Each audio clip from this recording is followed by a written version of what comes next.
Hey, what's up, everybody? We see you guys are already on the chat. That's great. We're live on another Friday night. And of course, we got another great show for you guys. We are going to be talking about the opening crawl for the High Republic has actually been released. And then, of course, we've got other Rebels characters. Yeah, that's going to be popping in. Yeah, they're going to be popping in and out of the Mandalorian as if there aren't enough people, right? What do we got? We got our favorite Princess Leia moment. Yeah, man. You know, for the last couple weeks, we've been doing, what do we do? Darth Vader, Luke Skywalker. Now we got Princess Leia. Yep. In Duel of the Fates, we're going to be pitting Maz Kanata against Yoda, who should actually have a backstory. Mm-hmm. But first, and this is actually partially fan-driven. Yep. So you guys that have been watching us, this one's for you. We're going to talk about the Force, light side versus dark side, and it's all happening right now. You're listening to Head to Head, a Star Wars podcast. Two fans, two generations, all things Star Wars begins now. All right, hello, everybody. I'm Eric Vansel. And I'm Daryl Sanders. You know, for a second, I thought I was being left out. Ronaldo was all like, hi, Daryl. But then I realized, yes, you're right. It's because you're the one that's chatting. You're chatting. All I'm doing is hosting the show. Not a big deal, right? Right. You're a pretty big deal. Yeah, Like Finn. Yeah, I guess so. But it's funny because there was something earlier that occurred to me today that I was actually going to... movie theaters have opened back up in Michigan. Yeah. And they're showing the 40th anniversary release of The Empire Strikes Back. Yeah, that's actually opening up tonight. For our movie theaters this weekend is The Empire Strikes Back, and was it MJR? All of them. All of them? Yeah, AMC. Okay. AMC, you know, my favorite AMC Forum 30 is back.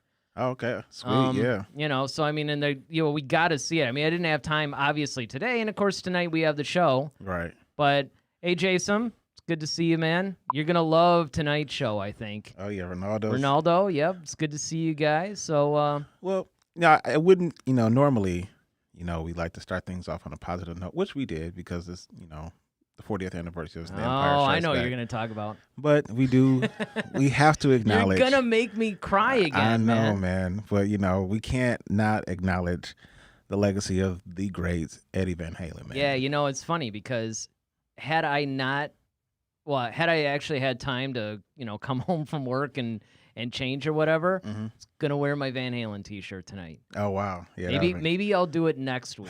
Yeah, definitely. But yeah, that one hit me kind of hard. Yeah, I know. I have to admit, I know, man. He's definitely one of your role models, man. Well, there was a lot of people that, people came up to me and it's like, yeah, man, I know. It's like, no, you don't understand. There's a few artists that are actually like losing a family member. And he's unfortunately one of them.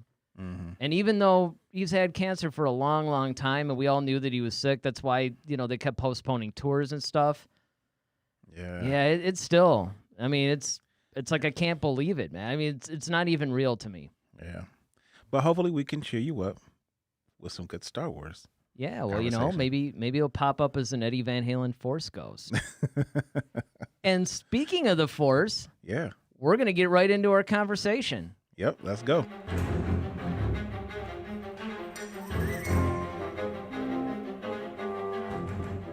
All right, so now this is our main topic. So as you guys, anybody that's been watching this show regularly knows, this is where we talk about the thing that's in the title of the program. And this week, we're talking about the Force, light side versus dark side. Is it, which one's stronger? I'm still not 100% sure where this is going to, I mean, I know it's going to go in a lot of different directions. I could have just left it at the Force. Yeah, and that would have been it. It would have just been like, you know what? The Force. Well, this is actually, it's funny because this was actually inspired by two different things. One of our loyal, faithful viewers, Jason, we had a really great discussion last time talking about the Force and like light versus dark. And then there was also an article that was kind of, it was like right after, like maybe like a couple of days afterwards, I see this article. It's like somebody heard our podcast or something because they were like, oh yeah, which side is more powerful, the light or the dark? And so I was like, you know what? We never really get, there's so much we can always, glean from that. So let's just kind of get back into it. And I think that's, one of those things that are really, that's kind of really cements Star Wars fans is the Force. And especially with the High Republic coming out, there's more information that's coming out about that, and they're saying that the High Republic content is actually going to redefine the Force. And so that's why I want to kind of have this conversation too, because it's like, how do we feel about it? What do you think? I mean, I think some things are, from a certain point of view, you can look at both sides as equal, which is more powerful. This particular article said that, yeah, what does the article say? And I mean, eventually we're going to get that NDI thing working so we can right. put these things up. But well, the article basically, alludes to the fact that the Force, like you said, on the dark side is a quicker path to power, because it's more so about commanding it and bending it to your personal will and what you want, as opposed to the Jedi way, where they're more so on the passive side and they more or less submit to the will of the Force. And so there's even things where, even like I said, Yoda, in Empire, he basically said that, it's a quicker path to that power, because Lucas said, is the dark side stronger? But the Obi-Wan's thoughts on it was that the Force is, it takes more strength to resist the dark side. And that's kind of what makes you stronger, because you're resisting that temptation. That's why I actually thought it was a really cool spin to have somebody actually tempted by the light side. Mm-hmm. That was one of the things that I thought was actually a stroke of genius on, well, it was probably... Lucasfilm was just in general, but... Yeah, I was going to say, because I think that was in The Force Awakens that he started talking about that. So it was kind of a J.J. Abrams thing, but who knows? Yeah, maybe it was... Because I know Kasdan, helped write that Lawrence script. Kasdan, right.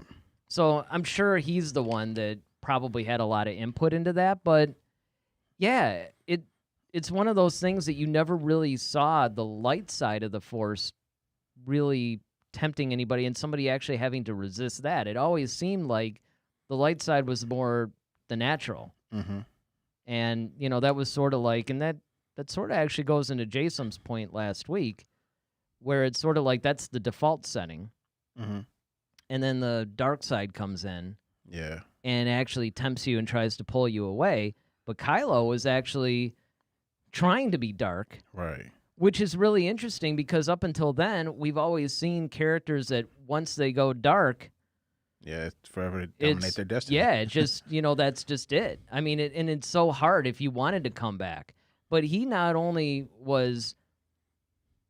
I mean, he wasn't just consumed by it, but he was actually tempted to be brought back into the light, which I thought really opened up a whole, I guess, a lot of story possibilities, definitely. But yeah, I mean, the only time you really see someone really tempted by the light is Vader, in Return of the Jedi, where you can see him kind of contemplating on that bridge, the AT-AT, and he's really kind of like, you can tell in his body language that he's wrestling with it, and he has. Because Luke even says, I can, feel your conflict. And so even that was like our first real glimpse of that, the fact that you can be kind of tempted by the light.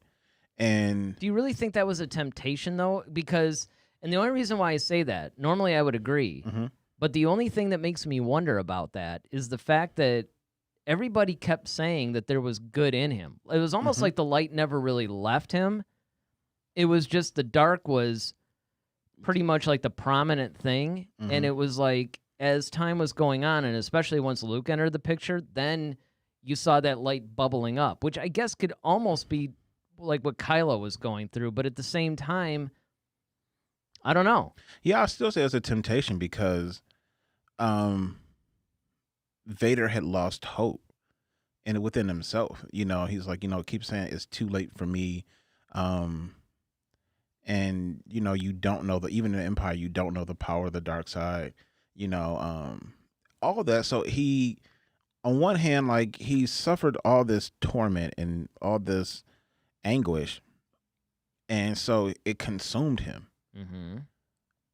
And the reason why and that's why it's different with Palpatine, because like in Palpatine, there's like no shred of good at all, because it's almost as if, you know how like Dr. Loomis said about Michael Myers, like he's like the personification of evil or something like that, and that's kind of how Palpatine was. But when you look at people who went to the dark side, you know, 9 times out of 10, most people, at least from what we've seen, there's usually a caveat. It's usually a reason why. It's never just because I want to be just bad. It's usually because of Except for Palpatine. That's what I'm saying. Except for Palpatine, like even Dooku, like Dooku was just disillusioned. You know, saying he just felt like, all right, you know, he really wasn't completely evil, but he was just more so on the path of the Jedi ways are just kind of slower, and it's like I can just do more if I just go dark. I feel the same way about Vader. Like Vader didn't really want to go dark, but he felt like this was his only option. Yeah, Vader kind of went dark more out of desperation. Yeah, it was a desperation thing. And the scary thing is, I mean, when you really stop and think about how evil Vader basically became, it all started because of a noble purpose. Exactly. And then he was slowly corrupted. And in fact, as soon as he turned, that's what made his descent so sad.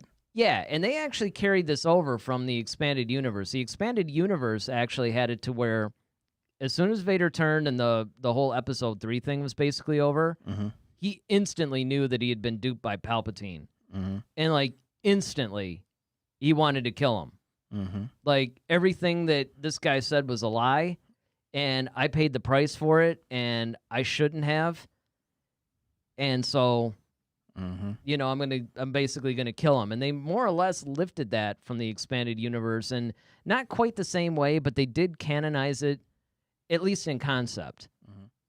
But then what ended up happening down the line was Vader he used his hate and his anger and, you know, all and pain, of course, because Palpatine had the suit constantly inflicting pain in order to make him more powerful. And I think that eventually Vader just embraced the dark at that point. Well, yeah, I mean, because at that point, you know, what else is there for me here? You know, I have no wife, I have no kid. You know, I have everything. You know, Obi-Wan is gone. Like there's nothing left. I can't go back to the Jedi Order. All of them have been destroyed pretty much. Like I have where else am I going to go at this point? And that's what I'm saying. Ronaldo, he says the dark side tempts any light side user, but it seems that the light side only tempts those that used to be in the light. Yeah, that's actually a good point. That's a good point. True. Because I can't think of any dark side user somebody that started out that way. Like Maul. Yeah, I guess Maul would be a good example, but really we don't actually know Maul's backstory per se. No. Which is odd because he's popped up in so much stuff. You know, I mean, it's just like, I mean, Maul has pretty much been one of those guys that he started out as like this minor character in the first prequel movie, and he's everywhere. Yeah, he's and according to reports, he's going to be in even more series now. Yeah. So I think Maul is one of those guys that, you know, it's kind of like, okay, man. Yeah, I mean, eventually we probably will get a backstory. I hope we do, because especially how did Palpatine find him, and you know, right? Because if you look at the brother, Savage. Oh yeah. Which sounds like a total European model name. Well, it's definitely a cologne. Right. I mean, if you basically look at that, he started out good, and then he was manipulated. So it makes you wonder, though, if Maul started out as not necessarily the light side, but, you know, what was his deal? Yeah, Jason says, Maul is awesome. He is revenge personified. No, I completely agree with you on that one. Like, yeah, he's one of those guys. Now, this is what's interesting, and this is what I like about a lot of these different Sith characters that we've seen. So you obviously have Vader, who's more like the really controlled. You know, he's just awesome. He's just like an controlled amazing aggression. Yeah, overall villain, right? But then you have, of course, Maul, as Jason points out, revenge personified. Then you have Kylo. Maybe you can argue that he's not technically a Sith Lord, but right. I mean, he at least is by proxy. Okay. And his whole thing is like he's just this completely unhinged, Yeah, radical. just radical guy, you know, and it's kind of like you had like all these different Sith Lords, and then of course Palpatine, you have this ultimate powerful, calculating, patient puppet master, basically. Mm-hmm. And that's really interesting to me, you know, to see all these different dynamics. Yeah, I mean, and that's really, if you start looking at it, though, it's kind of like they're mirror images of the Jedi in a way, because if you have, like, that's why, Yoda is the Palpatine, or is, Right, but the mirror light im- side the light version of of it, because, yeah. He's patient, he's calculating, he's always pondering, he's always trying to move things forward. The Vader of that would probably be more of a Luke Skywalker. Where he eventually became a full Jedi Knight, it's pretty much like the new Vader, where he became just super powerful. But he's under control. Well, let me get back to a comment by Ronaldo for a second. Can't see the light tempting any other Sith like Palpatine or Plagueis. Yeah, those guys, just like Jason said that Maul is revenge personified, Mm-hmm. I'd say that Palpatine is pretty much evil personified. Oh yeah, definitely. You know, and I think that that's one of those things that it does, I think, depend on, as everybody out there is alluding to, that it depends on where you began. You know, it depends on where did you start in this journey in the Force. Mm-hmm. And that depends on whether or not, if you do go to the dark side, could you be tempted by the light or brought back to the light? Mm-hmm. Yeah, I mean, and I think, the thing is, I think everybody has, and this is even in life, though, like, I believe everybody has a dark side. Like, everybody Sure. has some darkness within them. And it's just harder to suppress it because, in our nature, we want to be primal. Mm-hmm. And that's a primal instinct, but we as human beings have to learn to control our primal instincts. We can't just do anything. We're not savages. And so that's kind of what the dark side is really about. It's more just about being free to do whatever you want to do, and just Well, it have that embraces kind of emotion, basically. Yeah. And that's basically what it comes down to. Because if you look at all the things that the dark side does, it's really more like giving into your emotion whatever you want to do. So if you and feel embracing it. yeah, and you're just like, okay, I feel fear, I feel anger, I feel, despair, I feel, pain. Okay, whereas, we all feel some things, just like we get angry at some people, but it's like, that doesn't give you a right to go home and take it out on your kids because your boss ticked you off. You know what I mean? You have to. Well, you also have to look at it from the standpoint of, if you think about it, the dark side, it's empowered more so by the negative emotions. Because love and all that stuff is emotional too, and True. you can make equally stupid decisions But based on love. But even in the dark side, though, I mean, because if you really think about it, that's what drove Anakin over. Yeah, actually, yeah, you're right. So, that's why I say it's emotion, period, which is why they're always trying to remove emotion. It's almost kind of like how... That's a good point, actually, is that Anakin really was driven to the dark side by love. But if you think about it... Love and fear, though. Love and fear, and also pride, because he thought he could fix it. Right. I'm the one that can solve this problem. If I have the power, I'm the one that can take care of it. Right. It wasn't like... Hey guys, he could have gone to the Jedi Order and he wouldn't necessarily had to come totally clean about his relationship, but he could have just been like, look, man, I'm kind of have this little problem, and I'm sensing the senator might die. I mean, that would have raised a couple of alarms. Well, I mean, even in that, though, because you have to, once again, if they'll just say, well, if it's the will of the Force, you see what I'm saying? Like, and that's the thing, though. It's kind of like... Yeah, that is a good point. It's like, well... If she dies, she dies. Yeah, I mean, and that's the thing about being like a Jedi. It's almost kind of like being a Vulcan. It's like you can't have emotion. Everything is kind of based upon logic and reasoning. Well, but the thing is, and we did get into this. Remember the last time we made this, basically, I think we called it the Mysteries of the Force or something. If you guys actually want to, if you care to, and I would highly encourage it, because it helps the channel, but it also help you in this discussion, is if you guys go back, it was a season 1 episode, and I think it was kind of like toward the later, like in the 30s maybe, like episode 30-something. We actually did a show called Mysteries of the Force, and we started talking about this. And I think one of the things that we brought up along with in another show where we talked about the first Jedi, is that we said, look, the early Jedi actually did embrace a lot of emotions. Mm-hmm. And at some point, and maybe this is where they're going to go with the High Republic when they're talking about we're going to see a different side or whatever, maybe we're going to figure out when did it go from kind of like what the early Jedi were doing to the Jedi Order we know now. Mm-hmm. So we got like a gang of chats here. Yeah, I'm going to hit some of these. Let's see. We're going to go with Jason says, dark side user is a clumsy term. I'm fine with calling Kylo a Sith. Yeah, I think I can't really see why. I don't even know why they didn't.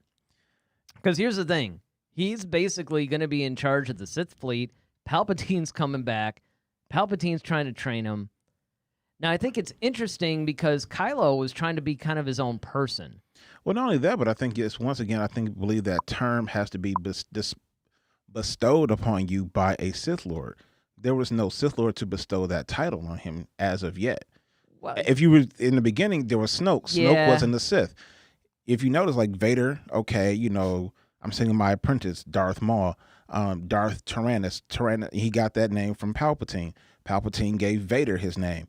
So Kylo never had a Sith Lord over him to then bestow that rank, much like Anakin never got the rank of Master because he didn't earn it. I yet. hate to go back to the expanded universe, but in this discussion, this would count, is that Jason, I almost said Jason, Jason Solo, basically, as we know, thanks to Ronaldo, named himself Darth Caedus. Mm-hmm. That wasn't bestowed upon him by any kind of a Sith Lord, so it actually begs the question. If you guys know the answer to this, obviously you're free to chat it, or if you're watching the rebroadcast, go ahead and put it in the comment section. But I think it does so happen that Palpatine did name all these guys, but I'm not entirely sure you actually have to have a master name you something. Well, But don't get me wrong, it's a good argument. I mean, I think it's definitely, like, I would go along with it, and if it turned out that that was correct, I'd be like, oh, yeah, okay, it makes sense. But I don't know. I think that there's more to this than just, oh, there was no Sith Lord to name me.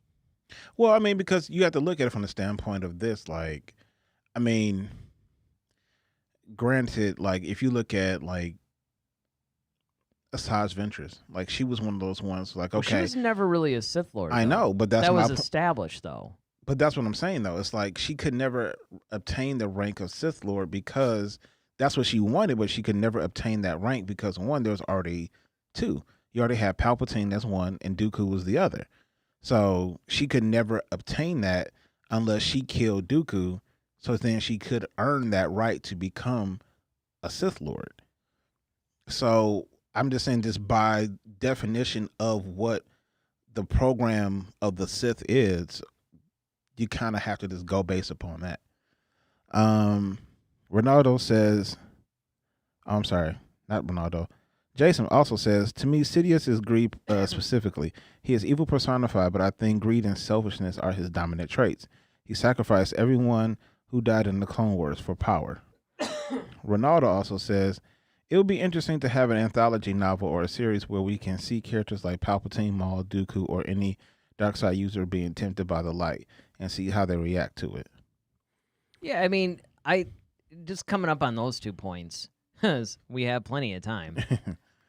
I mean, yeah, he is greed personified. I mean, if you just didn't want to use the blanket term evil, but if you think about it, the reason why I use that term is because it's not just greed.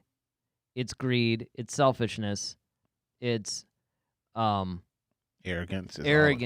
There's just all these different things that really you would have to cover it with a blanket because he's pretty much equally guilty of all this stuff. Yeah. And pretty much you could trace every negative thing back to selfishness anyway. Mm-hmm. So, if you really wanted to say anything, that would be it. He's all about that. He wants everything for himself. He wants the power for himself. He doesn't really want to share it with anybody. Mm-hmm. As far as an anthology novel or series, yeah, there were a couple. And I see, let me just jump down here where Jason says that this is discussed in Master and Apprentice, because it is worth pointing out, which, by the way, we did a full-blown review of that book. Mm-hmm. In fact, to my knowledge, it's the only book review that we did, and that's mostly because it was the only time that we just sat down and said, okay, we're going to read this book. Yeah. And it took a while, because there was a period of time where you were actually ahead of me in reading it, but then I managed to finish it before you did. Mm-hmm. And you were on maybe like the last couple of chapters, but then you got hung up, and it actually took a little while before you were able to finish the book. So we want to do more book reviews, actually, but it's right now, I mean, unless we could make this our full-time gig, which if you guys click that donation link in the description section, that would put us well on our way. But until we can do that, there's only so much time that we can commit. So yeah, it's really hard to do a book review. But we did manage to do one, both blog and an actual video. Yeah. Where we sat and reviewed The Master and Apprentice. And we did that because it was such an important book. Mm-hmm. Not just in the relationship between Obi-Wan and Qui-Gon, and you get a little bit of a glimpse with Qui-Gon's apprenticeship with Dooku. Yep. But at the same time, it really did explain a lot of different avenues of the Force and different dogmas and and just philosophies. Yeah. Of it, which I really think is kind of cool. And that's pretty much where we're basically going with this discussion, is trying to figure out what the role of each of these sides ultimately plays, because that's really the continuation of what we were discussing last week. Yeah. It's not so much to rehash last week's discussion as much as it is to expand on it. Right. Which I think we're really doing a good job today. Like Jason also says, depends on the kind of love. Compassion is a light side trait, but love is a dark side trait. I guess you could say that love of self is definitely a dark side trait. Well, yeah, that's true, but also and love could be corrupted. Well, you can.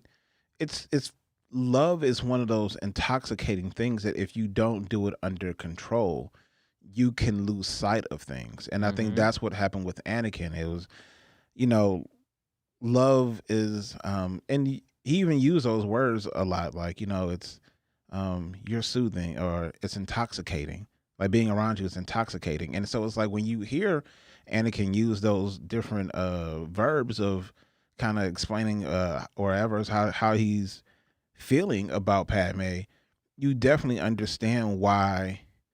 And especially given his loss, I mean, like the most important woman the most important woman in his life died because he couldn't save her. He couldn't save his mother. And you can even argue that he wasn't doing her any favors by force choking her. Well, I'm talking about his mom, Shmi. Like Anakin lost Shmi because he couldn't save her because she was, attacked by the Tusken Raiders. Mm-hmm. Okay. He wasn't strong enough. So that was his whole point of, he wanted more power. He wanted to get better at being a Jedi because he wanted to keep people from dying. Especially the ones that he loved. Then he runs into Padme. Padme becomes the new woman in his life that he adores almost as much as his mother. And now he's seeing visions of her dying. And now he's like, okay, not this again. I can't have this happen again. So his love for her is what drove him to seek power. It wasn't, he wanted to become powerful because just for this, he wanted to rule over everyone. He was just like, look, I just want to be powerful enough to keep the ones I love and, help people. And it was like you said earlier, it was for a noble cause or noble gesture. However, though,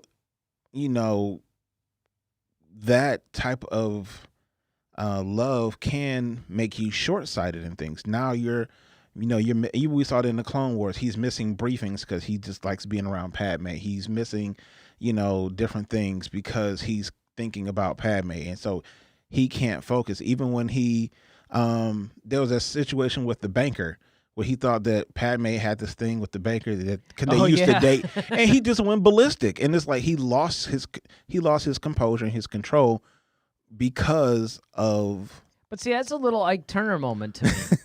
Because this is where it's almost like Padme becomes another possession. Yeah, because that It's not just motivated by this unselfish love. It's really, I mean, don't get me it wrong. turned I think into he did that have though, it. and that's right, and that's what I'm saying. That's that slippery slope. It's like you start off noble, and then you don't really realize that your actions are causing you to do things that it's like, okay, well, this is a little controlling, but it's not.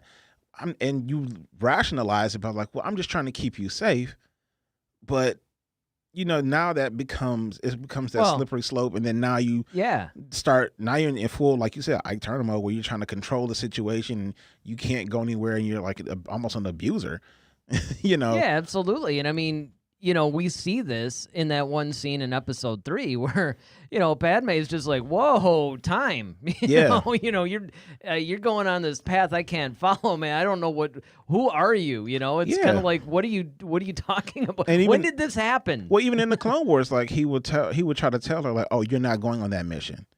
Well, Anakin, I'm a member of the Senate. I have to go. Well, why do you have to? Because this is my duty. Well, and you could tell that right then that he was trying to control where she could go, especially because they're married, but no one knows that. Well, and if you think about it, he did the same thing to Ahsoka too. Yeah. He was always trying to, there was a couple times where she's like, but I mean, there was, of course, that's a little different because you get that master and apprentice thing going. Right. But I mean, I'll rank you, Danny. There were still some situations where, he was crossing the line even as a master. Sure. And again, it was for a noble reason, though, because he was trying to be protective. Right. But really, it was him being controlling, and it's like, I am going to prevent this. And of course, it didn't help the fact that 9 times out of 10, Anakin was the one that was saving the day. I mean, when he was the one in charge of the mission, it worked. And I mean, if you realize and that's why I tell anyone, if you haven't watched the Clone Wars animation, you really, really, really need to do that, because you really do see the growth, the descent, the growing angst within Anakin, that even other masters like Plo Koon, when he was like, you brought up the whole Ahsoka thing, and he was just like, all right, it should be me. I let her down, and Plo Koon had to just kind of pull him aside, like, do you think you're a good instructor? Like, well, yeah. Did you train her well? Yeah. You got to trust that. You got to trust what you put in her. Well, I will say that was the thing. He had to learn how to trust, because he's used to shouldering everything.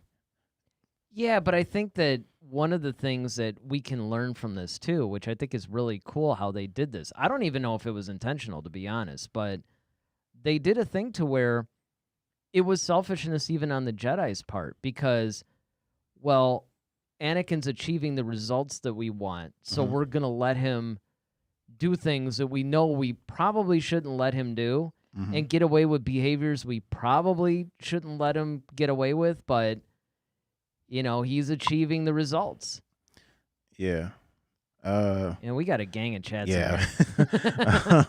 Like a gang of chats. Ronaldo says, if I remember correctly, all the Sith from the Star Wars Legacy comic case, Skywalker story, were also Darth, but they were named by anyone. I think love in the dark side it's like being selfish and afraid if someone took something from you. That's a good point. Yeah. Jason says, if you love someone, you value them more than others. The question, would you rather kill your parents or 50 random people, is a great example. It is undeniable that 2 people dying is not as bad as 50. And then Jason also says, Jedi make big decisions all the time. They must have a clear mind. With great power comes great responsibility. The needs of the many outweigh the needs of the few. Definitely. I'm letting a little bit of Star Trek get in there now. And a little Spider-Man. Yeah.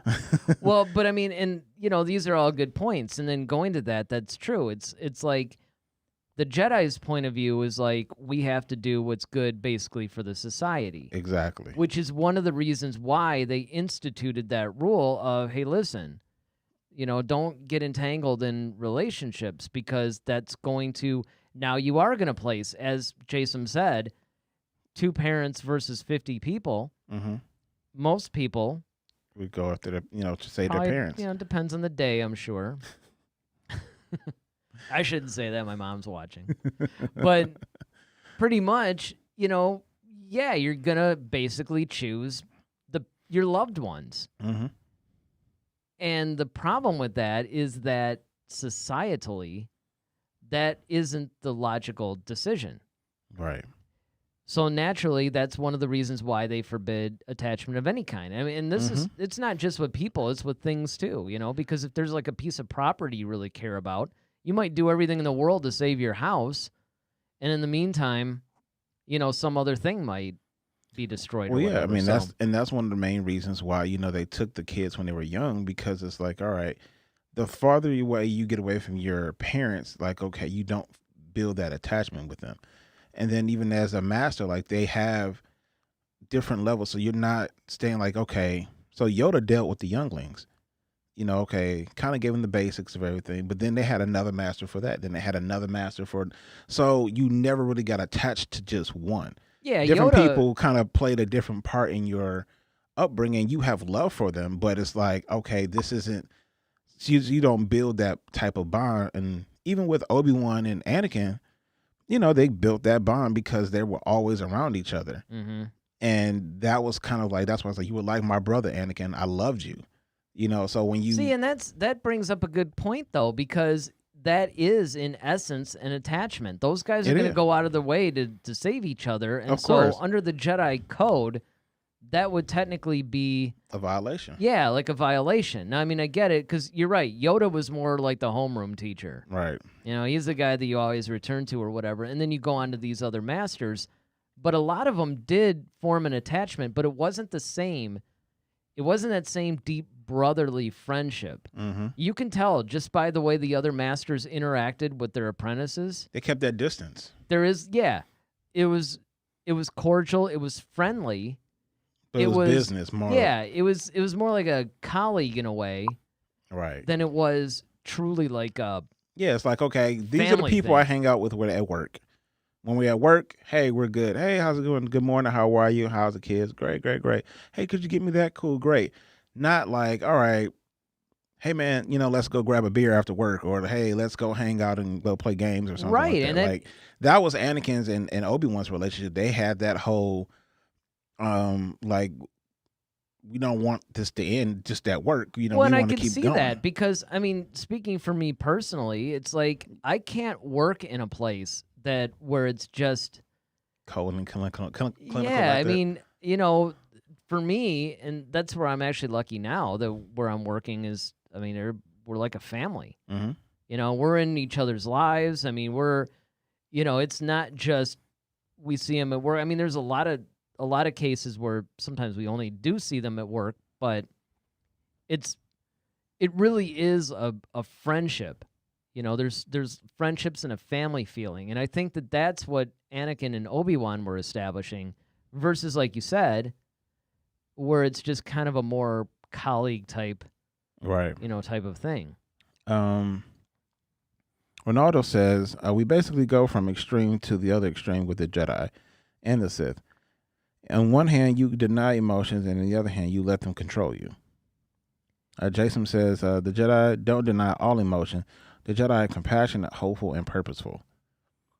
Yeah, I would agree with Jason on that one. They don't necessarily deny all the emotions. Right. I mean, but what they do is they compartmentalize them. Correct. Like, even when Yoda saw Padme, like, okay, seeing you alive, brings warm feelings to my heart. Like, that's emotion. That's feeling. It's Was like... it his heart or his pants? I mean... Hey, Yoda... I'm not even gonna make that joke. Anyway. I have to say, like, a lot of people point to her little black dominatrix-looking outfit in Attack of the Clones. Attack of the Clones, right. But honestly, my favorite one was those tight white pants that she wore, like, at the end. I mean, I know I'm, like, taking this, but, I mean, it's relevant. I'm just saying. You're such a guy that's making it relevant. Like, this is one of those things I've always wanted. You were having to dark side feelings while she was wearing light side clothes. I got you. I just always thought that was a really like that whole outfit, man. I mean, I'm just saying. I'm just putting it out there. Oh man. Leave a comment in the comment section of the chat. We should make that like one of the Duel of the Fates one day. Like, which outfit did Pat make? Oh, yeah, we like pit them up against each other. There you go. Yeah, that would be. Jason said, "Careful, emotions cloud your judgment." Oh man, starting to form attachments over here, Yes, guys. he is. Yeah, that's Where was I even going with that? We know where you were going with. Well, I mean, where were we going with that? We just derailed the whole conversation. See, this is what happens, guys. No, so I think that. Well, wait. Did we read this one from Jason? The apprentice to master relationship is inevitable. In most cases, apprentices form an attachment to their master and vice versa. Yeah, but see, the thing is, and what we're talking about is that it's the type of attachment. Yeah. It's not like that deep friendship bond. It's really more of like a healthy respect. Yeah, or kind of like what you pointed out, like the whole coworker thing. I mean, that's a great example. Yeah. Is that you have a certain, like there's a bond that coworkers have, because it's almost like, I mean, I hate to say it, but it's almost like, an army buddy kind of a thing, because you're going through specific situations together that nobody outside of that group can relate to. Mm-hmm. But it's really more of a bond based on shared experience than it is a true, deep, like, friendship kind of thing. You know what I'm saying? It's like, the best way for me to explain this, like being in a fraternity. So when you're in a fraternity, you have line brothers, and there's guys that you pledged with or you went through a process with. There's some people that's on your line that you form an extreme bond with. It's like, okay, this person, he and I are like thick as thieves. Like when you see one, you see the other. There's other people on your line that are like, you're cool with them and you love them, and it's like we all went through the same thing together. Mm-hmm. We just don't have that bond. Like I don't call you every day. I don't see, you know what I'm saying? But when you come out, and that's perfect, dude. Yeah, I mean, perfect, because that's exactly what it is probably in the Jedi Order. Yeah. I mean, we don't have books on like all 10,000 Jedi. Mm-hmm. So for all we know, there might have been a couple other Jedi that had a similar bond to Obi-Wan and Anakin. Yeah. I got to get this though. Ronaldo says, I love that outfit too. Right on, man. Right on. Right there with you. I'm going to watch it again tonight, actually. Nope, I'm not making that one either.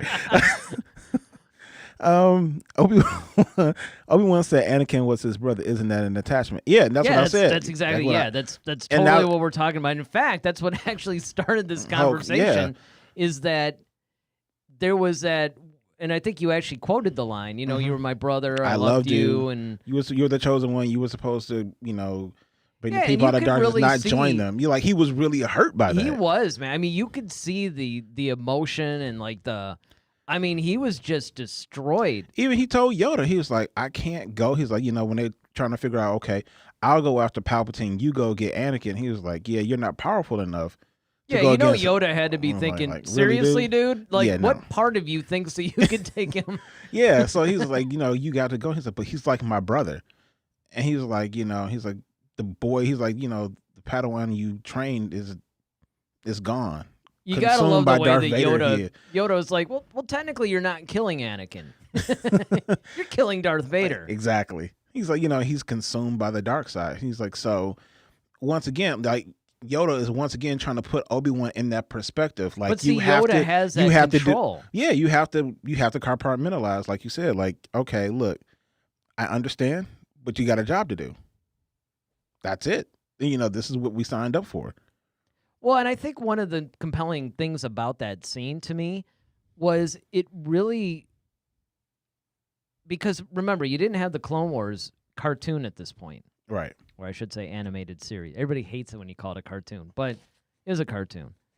So you didn't have that series yet. And I thought that one of the problems that they had by starting episode 1 with the Phantom Menace, because remember how we went through that whole thing where it really should have started with Attack of the Clones, and then you would actually, like episode 2 would be a movie that would take place between Attack of the Clones and Revenge of the Sith.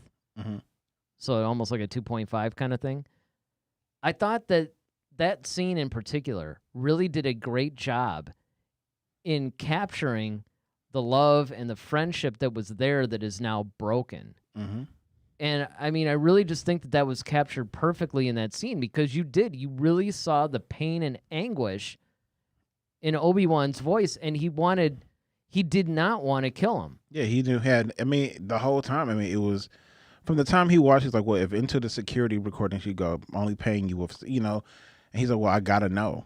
And then of course he's watching it, he's hurt by watching, like, I can't, and he's like, I can't even watch this anymore. And then of course, they had the whole conversation about like, well, I'll go get Palpatine and you go get Anakin, and Yoda's like, you crazy. Right, exactly. You know? That had to be running through his mind. Like, do you hear yourself? Are you smoking something right now? Yeah, I don't think your vision, I think he's clouded more than your, Well, but again, I think that one of the things that's really cool about that scene is that not only is it showing all that stuff, but you also got the flip side of it with Anakin too. Because if you remember in the beginning of that scene, Anakin tried everything in his power to not fight and kill him. He's like, look, man, if you just accept this or walk away or join me. It's like, if you don't want to join me, just walk away. Just don't stop me. Mm-hmm. And we're good. We're good, yeah. Anakin really didn't want to kill him. He didn't really want to hurt him. But, the problem with Anakin was in his mind, it's like, if you're not for me, you're against me. Well, that's because, especially of all his feelings about the Jedi anyway, how they've been, how they've been acting lately, that this is one of those things that's like, okay, this further cements, like, okay, your allegiances. And that's why even Obi-Wan had to make that thing. He's like my whole allegiance is to democracy, like to the Republic. I'm for the people. And, Anakin, of course, he's just growing more and more irritated by this because once again, he feels like someone is holding him back. And by this point, he's already gotten a whole lot of power. Well, I think that in the dark side, meaning that he's already felt like, okay, that freedom to just do what he wants to do, and he's already killed pretty much let loose. Yeah, he's already killed the younglings, and that's why Palpatine had him do it. He's like, go into the Jedi Temple, kill everybody. It served two purposes. One, it got everybody else out of the way, but then the other one is like he knew that would make him stronger in his hate and his anger and all of that. And so yeah, but again, if you think about it, and this is another thing, it was one of George Lucas's subtleties, which I think there was a lot in that movie that a lot of people I don't think about. Because after he does all that, then he goes and kills Newt Gunray and all those guys, mm-hmm. and now he's crying. Mm-hmm. He's actually crying in that scene because he knows he's losing himself. He knows he's making this decision, and he has to keep going forward. That smoke got in his eye. That's all it was. Yeah, right. But there's like a part of him that really doesn't want to. Doesn't want to do that, and it's so the chat's exploded again, hasn't it? Yeah. So, Jason says, I think the Jedi have denied emotions from the beginning. That is part of their nature. Ronaldo also says, and it seems like Luke's Jedi Order doesn't deny possession, considering the fact that Leia was married with Han and both had a child. But Jason says Leia wasn't a Jedi though. So I'm not entirely sure that's accurate. Which part? Nice Independence Day reference. Thank you. Yeah, I think so. Going back, let's see. I think Jedi have denied emotions from the beginning. That's part of their nature. I don't think so. I think that eventually kind of happened. I'm sorry I missed one because Ronaldo said something before that maybe the great disaster that will happen in the High Republic is the reason why the Jedi forbid emotion. And I think that's where we're going with this. I think this is where we're going to see, because there's always like cause and reason, for things. And, a lot of times experiences drive you to make certain rules and regulations because you see a pattern. And I think that's kind of why, you have to start looking at things from through a different type of lens, because whenever you're wielding power, you always have to be mindful of how you're wielding it. And the wrong move or you say the wrong thing or do the wrong thing can completely alter something. And I think the Jedi really had to kind of figure out, okay, we have this great power and we want to use it for good, but everyone's perception of what good is subjective. So we need to kind of come up with a system or guidelines to regulate that, so that way everybody understands this is what's expected and these are the parameters in which we operate. And I think we're going to get that, like you said, in the High Republic. I really hope we do that. I hope they I can't see how it could be avoided. Yeah. Because the High Republic is going to go back far enough that you're probably at this point in the time period where it's transitioning from the old Jedi Order to the new Jedi Order. Well, the new Jedi Order, most people think of like Luke's Jedi Order, but I mean the one that we got basically in the prequel era. I really think that because you had the old Republic, and obviously that's where a lot of these things that are different more or less are rooted in, but then you have basically the Jedi Order under Yoda, so it's kind of like something has to transition that. And I think that Yoda enforcing it so emphatically, it almost seems like he was around when something catastrophic or something happened where it's like, you know what? Disaster, yeah, we got to change some things. And we know he's going to be in the High Republic. Yeah, definitely. So it stands to reason. And he's not the head of the Jedi Order at that point. Right. And so it makes me wonder if maybe there were some mistakes made from the people that were in charge where he's just like, you know what? I'm in charge now. We're changing some things. Yeah. So did the changes originate with him? It would make sense. Or did they originate from somebody before him and he's just... Or maybe they originated from somebody before him, but they were never able to implement them. And then once Yoda rose to some sort of prominence or power or influence, he was able to do it. Right. Let's see. It seems that, and it seems Luke's Jedi Order doesn't deny possession, considering the fact that Leia was married with Han and both had a child. And then Jason says Leia wasn't a Jedi, though. We don't know exactly at what point Leia actually became. No, because he was asking how long was she a Jedi for. We don't really... We know she is because that's been pointed out, and of course she's been trammy. We even see that. They finally committed it to film. I was happy to see in The Rise of Sky. I mean, honestly, that was one of the things that I was the happiest to see. I didn't expect that either. No, me neither. I didn't expect it, especially with Carrie Fisher gone. Yeah. I didn't expect that. I didn't expect her to basically be training Rey, because you have to remember, if Carrie Fisher had not died, the original plan was going to be that Leia was going to carry Episode 9. Yeah, and I think that's where they were going to go with it. I think that's where... that was said. That was actually said, that she's basically a Jedi Master. She's training Rey now. She's taking over where Luke left off, and she was going to be the one. That would have been so sweet. They basically... They did what they could to preserve that. I mean, they gave her a little bit of, like, training/teaching moments. Right.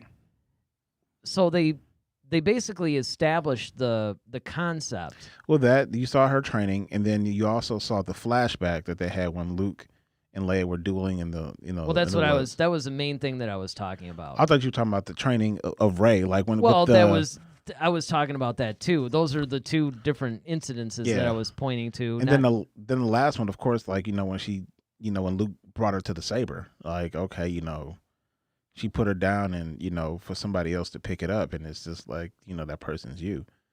And yeah, because she was always meant to, and, we know that Yoda wanted her to be the actual one. Yeah. And I mean, quite frankly, when we saw her Mary Poppins act, it was in Last Jedi, that was our first real, like, whoa. Well, basically, I think that what they did, and this is probably why they didn't really establish it that much, is because, well, I mean, besides the fact that the actress died, pretty much they followed the expanded universe storyline, pretty much, is that Leia trained to be a Jedi, more or less became one, but really used it more for political reasons. She used a lot of the intuition stuff A little bit of influence. Mm-hmm. You know, minds and all that type of stuff. Yeah, I mean, it was she really or sensing deception and all that. Yeah, type it was of stuff. really more of a diplomatic kind of a thing than more of a combative type of thing. Exactly. But yet she was fully capable of it, though. Yeah, she can handle herself if need be, but she was pretty powerful. And so what I think that they did was they actually lifted some of that stuff, and that was the problem. Is that we knew that her being a Jedi in this era. We were really hoping to see that, and we were supposed to see that in Episode 9. That was the one small, little, tiny part of this that they actually planned out. Mm-hmm. But... let's see. Ronaldo says, well, she was training to become one according to Episode 9. No, she already was one at that time. Yeah, 'cause she was actually training right. She was basically like being the whole Jedi Master thing. Jason says, how long was she a Jedi for? That I don't know. Yeah, we read that one. Let's see. Ronaldo says, now I think about it, she just trained to be one. When she finished her training, she just left it. Yeah, that was basically it. It was kind of like she trained to be a Jedi, became a Jedi, and said, you know what? Mm-hmm. There it is. Jason says maybe the Jedi did not deny emotions as much before the High Republic, but as part of the light side, is selfishness, and therefore at least compartmentalizing emotions. I don't think it's selfishness. I think it's selflessness.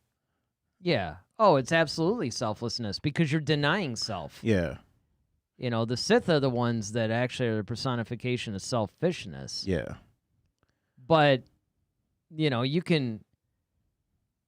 could actually, and I could see where you might be able to twist that whole thing into selfishness if you want to say that by being so selfless that you're denying everything, you're, in a way, denying other people of the part of you that... Mm-hmm. Is and that's cool. Being selfish, yeah, and there is a certain amount of that, but again, it's not. You can't really say that about the light side simply because the difference is the dark side users draw power from that selfishness. Mm-hmm. The light side users actually draw power from the selflessness.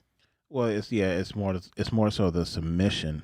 It's the submission, but it's also like you're basically clearing and emptying your mind. Because if you think about it, part of the light side training regimen is clearing your mind so you can be in tune with the will of the Force. Because, and this goes back to what you were saying at the very beginning of the show, where you're like, Jedi are more submitting to the will of the Force and letting it guide them. Whereas the dark side users are trying to command it, exactly. They're bending the Force to their will. Yep. And I think that that's a prominent difference when you're talking about the light side versus the dark side. Because again, and this is something I don't really want to rehash everything from last week, but one of the things that you did bring up was the fact that a lot of times people try to differentiate the two based on their powers. Right. Which you can do. But you pointed out that there's some of the powers that light side users use dark side, and it's not the power; it's the intent. It's the intent. Yeah, it's what's behind it. It's basically what you're trying to achieve with it that defines whether or not it's a light side or dark side, and that's basically what it comes down to. Is the light side are more like submitting to the will, whereas the dark side are more trying to command it and bend to the will, and I think that that's the biggest distinction. Yeah. Ronaldo says, well, she didn't just leave it. It was because of Kylo. Jason replies, Leia wasn't really a Jedi. She may have been trained for it, but she didn't live it out. So now, I don't know, man, because Leia if you read, if you read the book Bloodline, dude, that's new canon. Yeah, she actually became a Jedi. She is a Jedi. She just basically didn't really pursue it much. She just used some of it, like I said, for diplomacy and things like that. But yeah, she let that because she knew Luke had that thing going. So she was just like, okay, well, Luke, this is more your thing. Yeah, it was really this more is his more thing. My thing. But he wanted to make sure that, like, okay, one, that there was always somebody around. Like, okay, if anything happened to Luke, whether, he was killed or anything, or he just, gave himself up to the Force or whatever. The book Bloodline totally deals. That's exactly what all this deals with, is the fact that, she basically she felt that her calling was in politics. Right. And helping guide and run the New Republic. So it was actually a just system. And so that's where she was going to use her, her Jedi skills or whatever. And that's where she thought that it was best utilized. Mm-hmm. Definitely.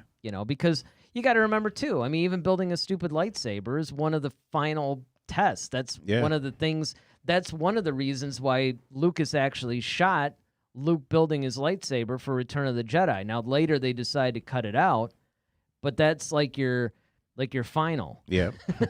Now, granted, you can basically, now as we know, you can test out of certain Jedi courses by simply defeating a Sith Lord. Yep.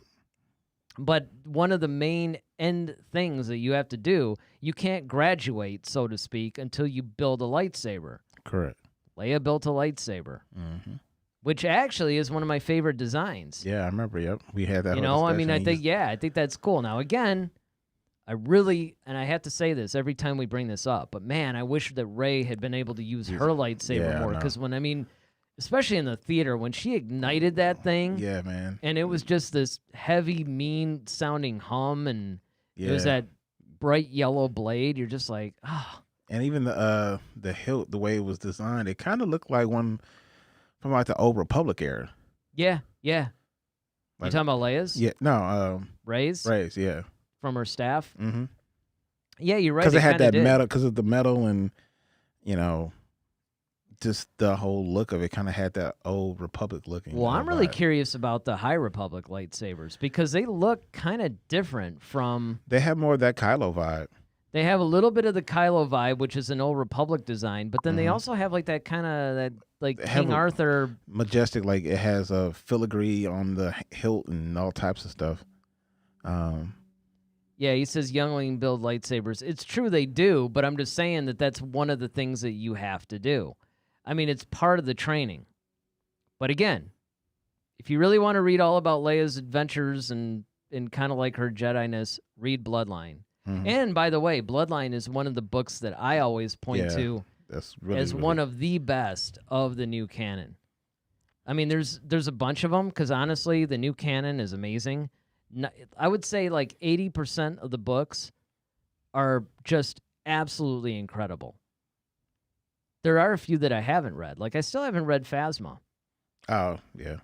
Well, we already know how that ends. She ends up in trash compactor. Well, I mean, yeah, but it's weird, because it doesn't even always feel like people that have read it said that it's kind of odd.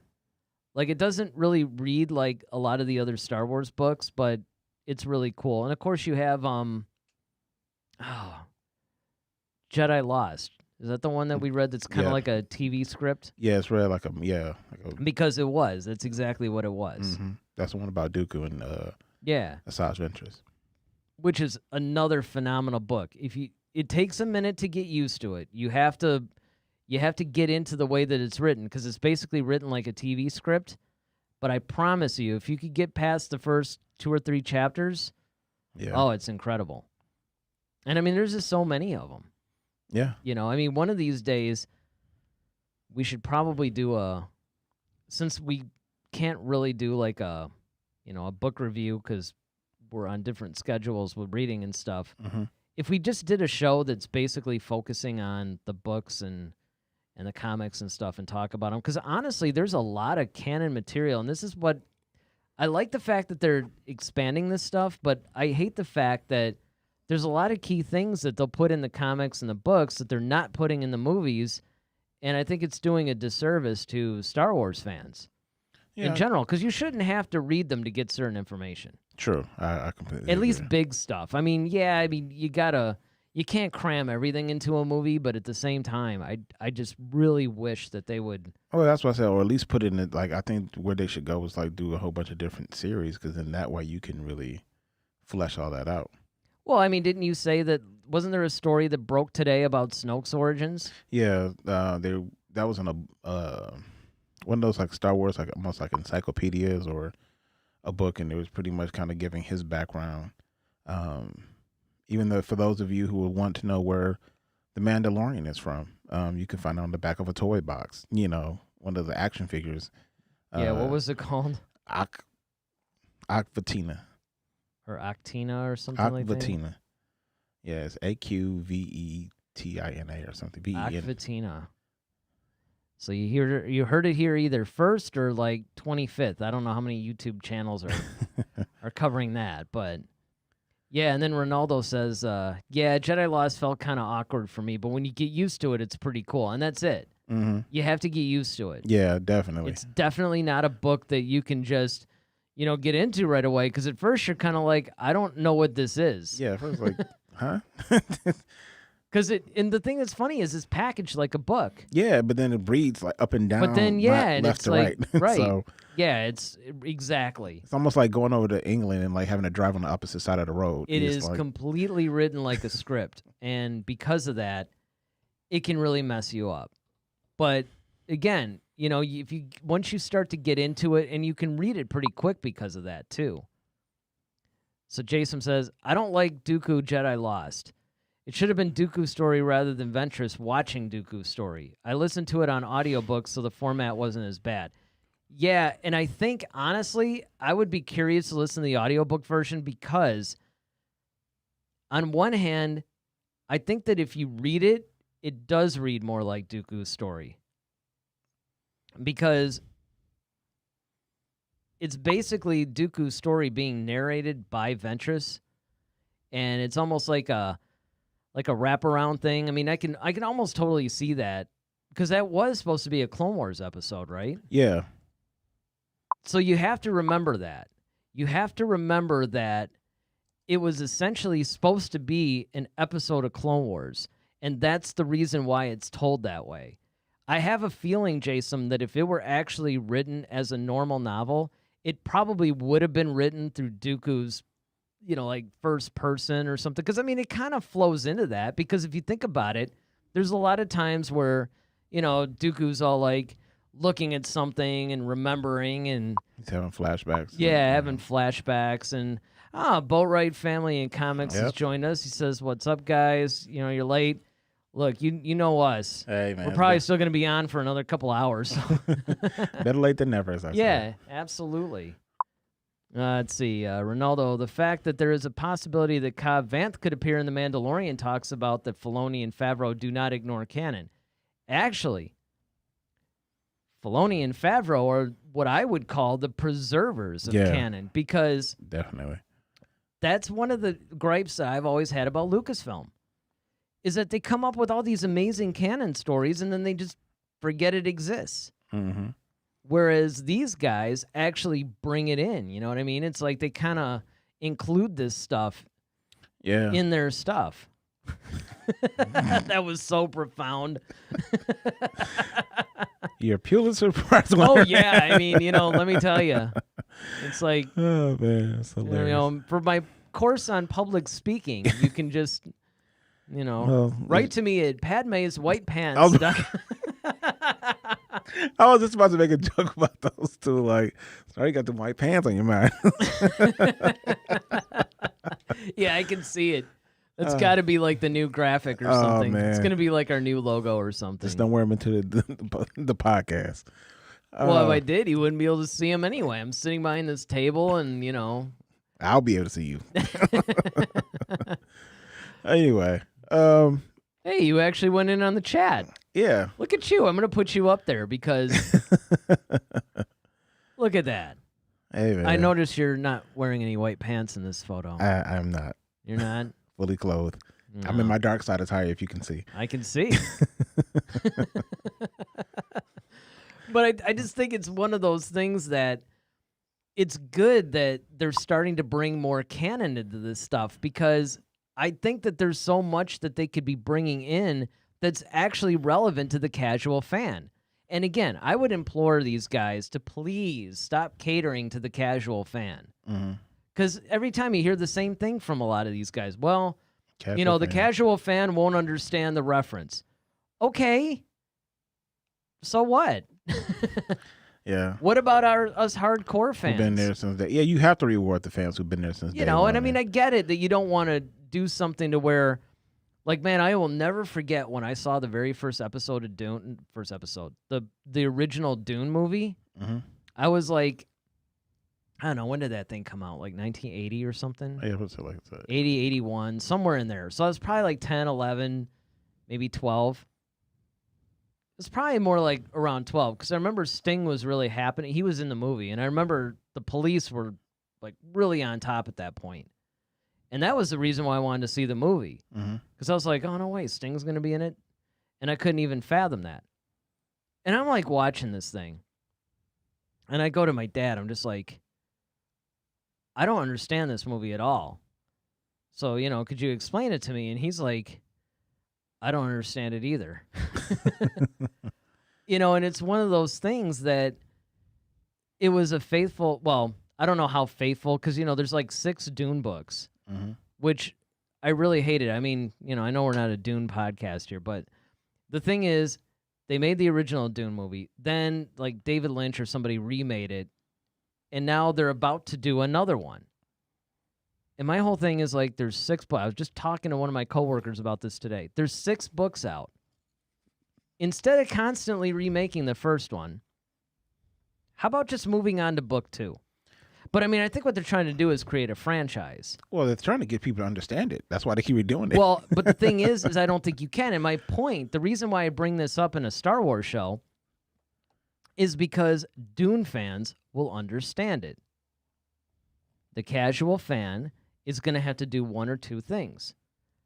They're either going to have to read the book and try to understand it themselves, because you can make the same argument with Lord of the Rings. Yeah, Lord Harry Potter.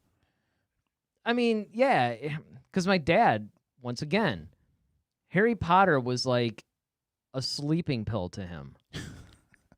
He watched, I think, like 3 of them, and every one he was out within 10 or 15 minutes of the movie. And again, you do have to somewhat pay attention, but they don't explain every little thing in that movie, and they don't do that with Lord of the Rings, certainly. And they don't do that with Dune. So why would they have to do that with Star Wars? Right, Family of Comics. Kind of like Batman, same origin story every movie. Oh, man. Yes. Batman and Superman. And I'm even going to throw Spider-Man into this. I feel due to my shirt, I feel a little They can't really see the Batman logo on your shirt, by the way. That's fine. But it's one of those things, though. And as a Batman hardcore fan, you should agree with this. No, I do. Because who doesn't know the origin of Superman and Batman by now? Or Spider-Man, yeah. Or even Spider-Man. Yeah. Yet in every film, they got to do it. That's why I love that one Hulk movie. When they get it in opening credits. They just did it in the opening credits. They did that in Spider-Man, too. One of the Spider-Man movies where they just sort of, gave you like a little collage type of thing, like a little montage of the whole thing, and boom, you're done. I mean, why on earth do they have to sit there and go through the whole origin again? Well, for Star Wars fans, though, I think that, the problem, or maybe I won't say the problem, but like the thing with Star Wars is that you're going to have, Star Wars appeals to so many different people. You have like the people like for you who grew up, like literally grew up with Star Wars in '77 when you were in the theater and watching it. Then you have my era where, I'm watching it on VHS pretty much like after it's been released. But then like, what about like the 8-year-old or the 12-year-old now, who doesn't even know anything about the expanded universe. And now all of a sudden you got Thrawn popping up and everybody's like, well, who the heck is Thrawn? So for them, you have to explain Thrawn because they don't know anything about that because they weren't around for it. But using Thrawn as an example, they didn't really explain him. Well, but I'm saying like you grew up during the era where they had the books, like, okay, like those books were like released. Like a lot of people don't even know that there's like a whole Legends or an expanded universe. No, they don't. But my point is that you just made the argument for me. They brought Thrawn in because the hardcores wanted them, and all the casual fans were like, okay, cool, Thrawn, there's this blue guy in there. I mean, everybody's cool. So it's not like, people just like ran away because of it.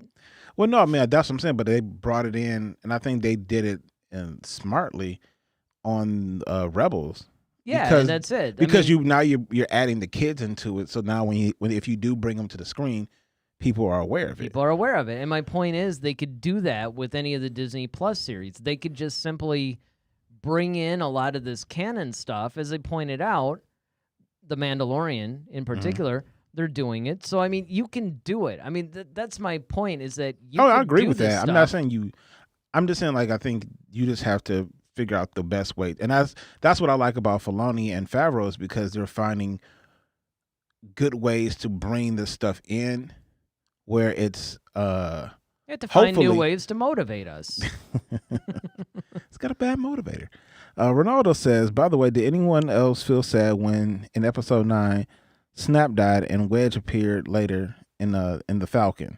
Seemed JJ ignored canon. Kind of. I mean, yes, Snap did die, but that does not really ignore canon, though. And Wedge was actually in an X-Wing. I don't think he was in the Falcon. I can't remember. I'd have to... You have to watch that again. Yeah, because remember that Snap Wexley was actually he was a character in the Aftermath trilogy. And he then started appearing in other... He was kind of a popular character, so he started appearing in a few other books. And then they killed him off in Rise of Skywalker. But Rise of Skywalker takes place like way after, Aftermath. Mm-hmm. Yeah, Wedge. I remember seeing him in an X-Wing. I don't ever remember seeing him in the Falcon. Ronaldo also says they can find ways to put characters in canon into the movies without confusing anybody like they did with Saw Gerrera. There you go. Right there. Right there. I'm about to jump out of my chair. Saw Gerrera, I forgot about him. Ronaldo, I think Eric owes you a hug. He's another example. Nobody knew who Saw Gerrera was. Mm-hmm. I even forgot who he was. I remember when they kept talking about Saw Gerrera, they kept saying, oh, yeah, the character from the Clone Wars. I'm like, who's Saw Gerrera? I actually had to go back and watch the Clone Wars to remember who this guy was. Because remember, they got Forrest Whitaker to do it, and they kind of changed the look and the tone of the character and stuff. So I forgot who this guy was. Mm-hmm. Yeah. Which I thought was kind of hilarious. Because I'm like, oh, yeah, I remember the name. Like, I'd love to get Cad Bane out in live action. Oh, my goodness, yes. I mean, it's like, look, if we're doing this shopping... Look, you're including everybody else in The Mandalorian. Why not throw Cad Bane in there? Just for good measure. That would be sweet. You killed off the Ugnaught. Oh, yeah. Dick Nolte. Yeah. The heck was his name? What's his name, guys? What's his character's name? Jason. We know you know. Yeah, come on. You guys know. Ronaldo says, wasn't Wedge Snap's stepfather in Aftermath? Yeah, I think they actually, yes, they did do something like that, where they started doing that irritating, we're going to make everybody related to everybody. Yeah. I mean, pretty soon they're going to do a whole 6 degrees of separation from everybody because everybody's related. You should do like We Are Family, I know. It's crazy. A Star Wars sing-along. A Star Wars sing-along would actually be interesting. Star Wars a musical. The second holiday special. Oh, man. It's funny. Mark Hamill made a really good joke about that, too. He said, this is something... He said, I forgot what it was. It was something he said, this was terrible. He's like, this is the most terrible thing I've ever seen on film. And I was in the holiday special. And I just broke out laughing. A poor holiday special. It's funny because... I mean, let's face it was bad. But there were some things, and I mean, you could tell too, if you watch the holiday special, you could totally tell that Harrison Ford just hated every second that he was there. This is so contractually obligated. Yes. Quell. You knew Jason was going to know. I knew it. It doesn't matter how you spell it. This is like a video. It's not... it's not a book or a blog or anything like that, so it's cool. Yes, Quell. See? And it was one of those things too that I knew it was like right there, and I couldn't think of it. Yeah. But it's just interesting to me how they're bringing in all these canon-like characters though, and they're sneaking them in. Because like this whole Snap Wexley thing, a lot of people didn't even know that. Yeah. Yes. Mark Hamill Yes. yeah, It was the debate. The presidential debate. He's like, yeah, that was the worst thing I've ever seen televised or something like that. Yeah, and I was in the holiday special. And then of course, Boatwright Family of Comics, Quill. Yep. Yeah, that was, and it's one of those things that Quill basically filled a certain, like a certain role in the show. Because I was actually bummed that he was killed off, to be honest. Yeah, man, but I think it did. I didn't like it, but it brought the emotional content that you needed at that time. It really did, and I mean, it served the story, and yeah. So even though I was disappointed, and I'm like, oh man, I would have liked to have seen him in the next season, I can see now with where the story is going that he would actually be almost like a deadweight character. Yeah, no pun intended. Yeah, I mean, that was bad. That was bad. All right, well, what do you guys think, even though everybody's been chatting, but what do you guys who are watching the rebroadcast think? Leave it in the comment section. You know, give us your thoughts on the Force, light and dark. You guys have seen what we've been talking about. You know, get some final thoughts in there. And, of course, as you guys know who are watching the chat, you guys know that we can keep talking about stuff. I mean, even though we move on and we're doing other segments, this is basically like a free discussion. This is the only show on YouTube, by the way, that I know of that's Star Wars themed, where it's basically just kind of a free discussion. You know, we got some points, and yeah, it's just a bunch of us friends across the world getting together and talking about Star Wars. So this is your kind of show. If you guys like this, hit that subscribe button, hit the like button. We've actually had a lot of viewers last week, and that was great. So, yep. You know, we appreciate you guys. We appreciate you guys that have been sticking with us every week. Yeah, glad to have the Boatwright family back. Boatwright family, Jason, of course, Ronaldo, all you guys, you know, there's a few people that don't really chat, but I know they watch every week. So, yep. You know, thank you to you guys. I know it almost sounds like I'm wrapping up the show, but I'm not. But, you know, like I said, hit the subscribe button, hit the like button, follow us at head-to-head-SW on all our social media. Share this video with your friends. You know, try to get it. Let's get more people, you know, involved in chatting up here. So what do we got next? Next, man, we have Duel of the Fates.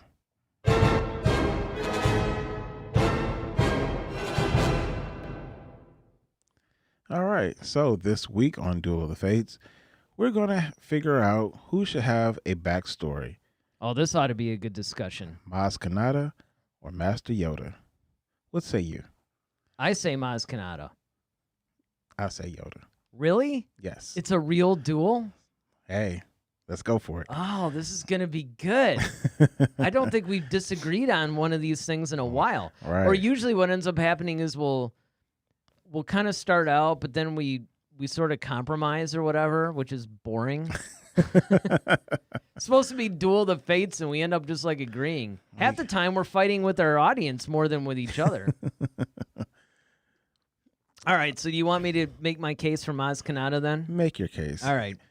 The reason why I say Maz Kanata is because her whole thing is shrouded in mystery. Mm-hmm. We know that she's been around for the Empire and all these other things. We know she's like nearly 1,000 years old. So she's kind of around Yoda's, well, probably like a little younger than Yoda, because Yoda was 9-something in Return of the Jedi, and this is 30 years later. But I mean, when you're dealing with like 900, 1,000 years old, what's 30 years, right? Right. So I think that we need, plus she's the one that had Luke's lightsaber from Empire Strikes Back, which, as we know, is Anakin's lightsaber. She was definitely rooted in the history. She's a Force user. We know that because there was a deleted scene where she actually brought down a bunch of rocks on some First Order stormtroopers, but it was cut. But it was in the novel, and it's widely regarded as pretty much, yeah, she's a Force user. We already know a significant amount about Yoda. I'm not saying that a Yoda backstory would be bad. But Yoda, to me, is somebody where we should more see him as part of something. Like, I like the High Republic idea because that gives us some of Yoda's origins, but yet it puts it into a context where it's not just him. I wouldn't fight a Yoda backstory, but at the same time, I just think we know enough about him. We don't know enough about Maz Kanata, and she obviously played a pretty big role in especially the things that happened in the saga. Wow, the chats are already going. Oh yeah. So Ronaldo says Maz Kanata definitely. I prefer to have Yoda's life in a secret. Jason says I say Maz Kanata. I don't want to see Yoda's backstory until they have a really good story to tell. Maz is mysterious and frankly less important. Well, now I will go along with that to a degree though, because I don't necessarily think that Maz is less important. We don't know if Maz is less important, which is why she needs a backstory. Because there's a bunch of key things that she knows. She's guiding Rey into her ultimate destiny. How did she know that? Why does she have Luke's lightsaber? Where did she learn the Force? Who is she? I mean, she could be playing a pretty prominent role, and we don't even know. I mean, just because the hacks that wrote the sequel trilogy screwed it up doesn't necessarily mean that she's an unimportant character. However, and this might swing a little bit to your thing, I will say that it's because we know so much about Yoda and because of his place as the eventual, basically like Grandmaster, head of the Jedi Council, it would actually be compelling to find out, well, how did he get there? Like, what was he like as a Padawan? But the only reason why I'm sticking with Maz is because we don't know anything about her, and yet she has some pretty prominent things that she obviously knows or does or both when it comes to the saga. And we just need to find out a little bit more about that. Of course, for me, I'd say both. And you could easily do that. Like, you can make one as a movie, because I can understand, like, and you'll give us all your reasons in a second, but I can understand why people might, because you also didn't point out or specify in this, are we talking about backstory as in comic or novel, or are we talking movie or series? Oh, doesn't matter really. Well, from a marketing perspective, a Yoda movie is going to do better than a Maz Kanata movie. Oh, of course. Yeah. I mean, who cares about Maz Kanata except me and Ronaldo and Jason and people really aren't a fan of orange people right about now anyway. But she's going to make the galaxy great again? Well, She's got the lightsaber, man. All right, so why do you say Yoda? Green makes the world go around. No, I think Yoda would be more of it would be more advantageous to have Yoda's background story.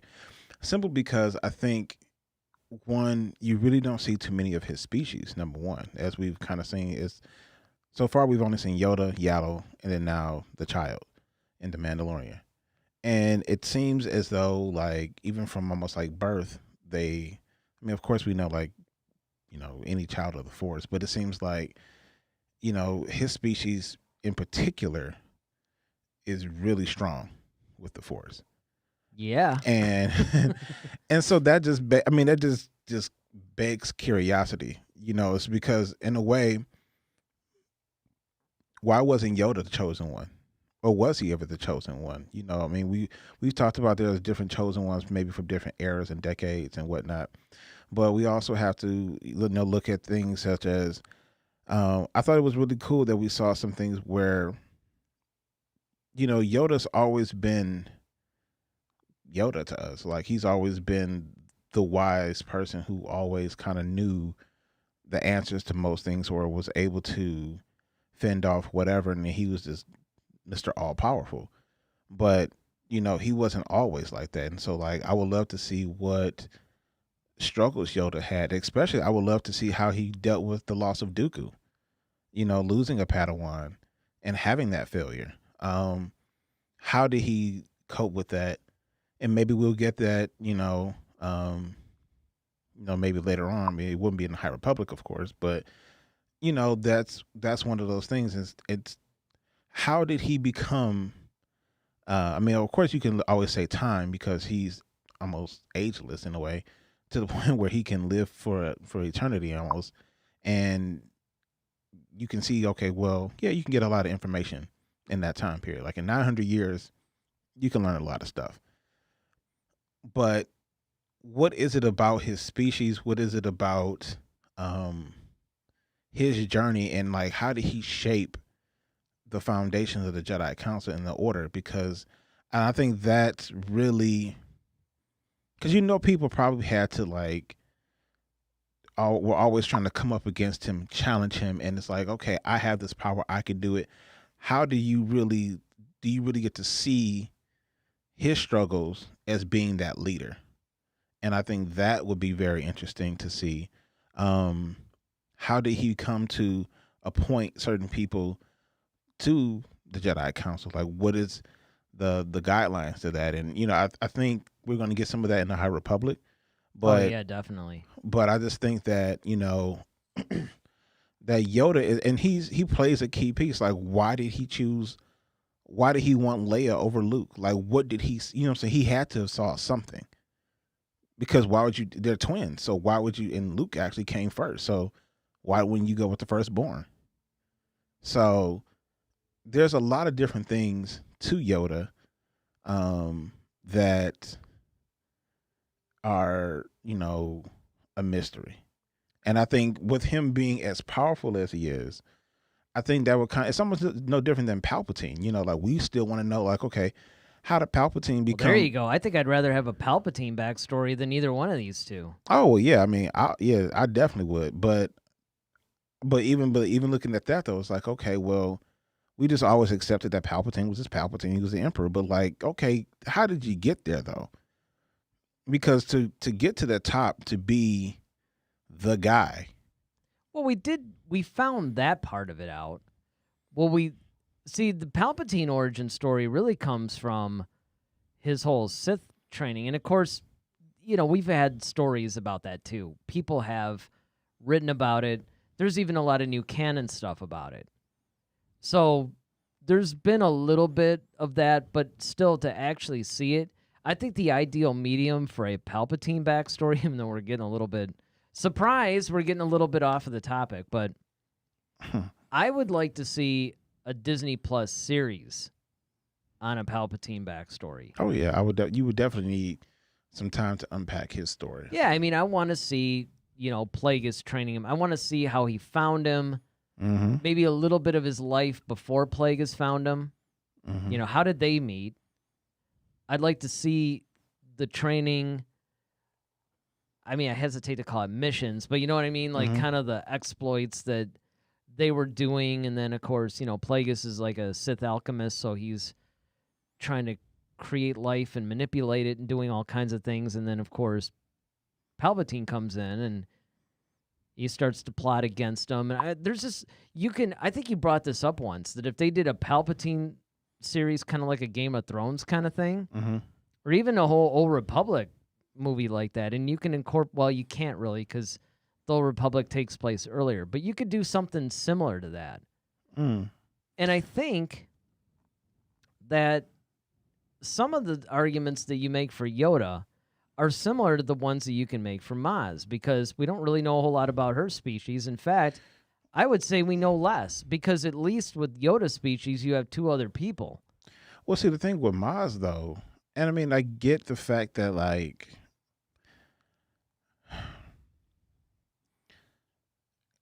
granted, Maz is, she has some things going for her, definitely. Like, okay, we know she's force sensitive. We know that she has some wisdom, definitely. But I mean, like, to really say that, like, she really pushed Rey, I mean, I kind of to me that's a bit of a stretch. Well, she definitely as opposed to like Yoda. Like once again, like Yoda is kind of like the figurehead of an entire order. Yeah, but if you think about it, Rey was lost. She didn't know anything. Maz was the first person to basically guide her in the direction, guiding her toward Luke, putting her on the path of actually seeking this whole thing, even though she was sort of on her way a little bit because she was inquiring, of Han Solo, like all this stuff. But Maz was the first person that she met that actually had the answers and pointed her to the direction that she needed to go. And Maz is the reason why Rey went to seek Luke in the first place.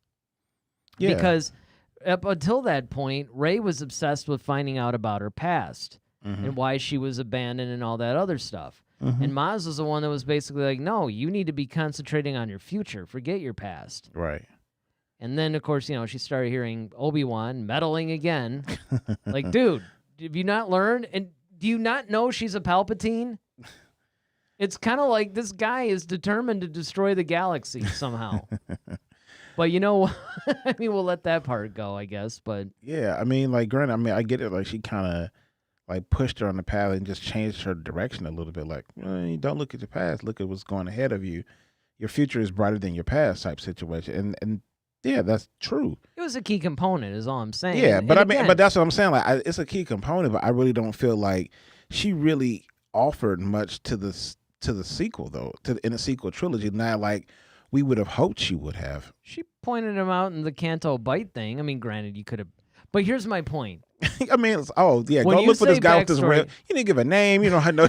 Some guy who's got a little flower on him. In her defense, she was in the middle of a firefight at the time. I'd like to see exactly how forthcoming you'd be. Like, well, let me try to remember the name as I'm getting shot at. Well, I mean, I get it. Look, red cape, in a casino. Yeah. Now go away. Yeah. No, I get that, Well, I think we need to clarify this, not just for me, but also for our audience. When you say backstory, what are we talking about? Are we talking a one-page treatment here? Are we talking an entire series, book, comic, novel, movie? I mean, what? at least I'm probably saying at least it's a series in some way, shape, or form. Whether it's a movie where it could be fleshed out, it could be a series like on Disney Plus, fleshed out. It could be in a comic, fleshed out. But I just think that if they're both. Why? And I don't get me wrong. Like, I would love to see both, but if I had to pick one, I'm going to pick Yoda, just because I think that he's more. Well, he's more of a key component to all of this. Yeah, it's just I think that we've gotten a lot of his story already. We've gotten a lot of what he can do, but we don't know his story. That's what I'm saying. Like, we know. Okay, well, he's the head of the Jedi Council, and he's. But we need to save this until after the High Republic thing. Okay. But even without that, I could say this confidently.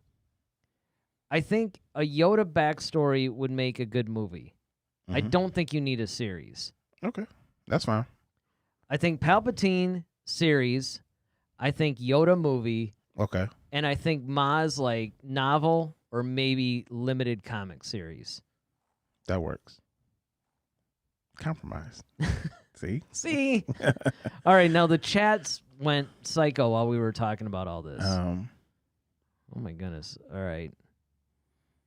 Let's see. Okay, so you want to go with Jason when he says Yoda's story has more to tell? Yep, I was going to start, Let's do that. So Jason says Yoda's story has more to tell, but it's very risky to tell a Yoda backstory. Now seeing a Yoda training Dooku story would be great. I don't want to see Yoda as the main protagonist, though. Yeah, and that was basically where I was going initially with that, too, is that I do think that if we go, Daryl, with your thing, a Yoda movie would be good, but I also think now you can open it up to a series or something like that if you're incorporating a lot of different storytelling things in there, like Yoda training Dooku, and you're telling part of Yoda's backstory through these events. Because, I mean, here's my thing. Like, okay, we saw how hard it was for the Jedi Council, Obi-Wan, even Yoda, a lot of people on how to curtail and keep Anakin contained because he knew he had this power. Mm-hmm. He knew that he was basically the chosen one, and he knew that, you know, he was more powerful than most people. And then he always felt that people were holding him back. Now, how did Yoda feel? Like, who trained him? Because once again, it's like, okay, do you have to stop him from doing the same thing? Well, it's funny. I looked that up once. I actually looked it up, who he basically, who trained Yoda. Mm-hmm. And it was interesting because there is information on his backstory. But again, I mean, it's not done in a cohesive way. It's almost like an encyclopedia kind of entry type of thing. But so, I mean, I get it. And you're right. You're right. Now, Bo Wright Family in Comics says, I think hearing Yoda talk through a whole movie might be a little rough. I would agree, actually. And I think, though, I will say that if you tell a compelling enough story, I could probably look past Yoda's speech impediment. Or I should say speech style. Yes, his dialect. Yeah, his whole thing. I mean, you got to wonder if, like, the whole species talks like that. Yeah, I mean, it might be. Could be. All right, so Jason says, I think Maz is less important to most fans. She may be important in universe, but I think Yoda is more deserving of a brilliant, not just a backstory, a brilliant backstory. I concur. I don't want Disney to rush a Yoda story. True. And yeah, I mean, I agree with all this.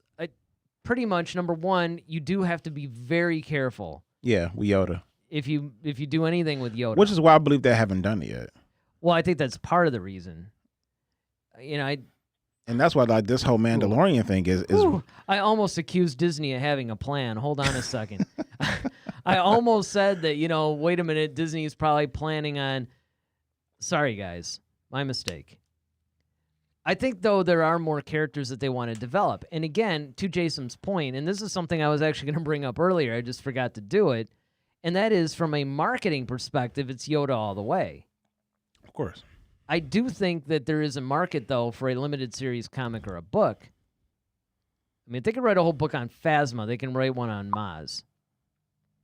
But, I mean, I think that that's why I think that we struck the balance, and you guys weigh in on this, is that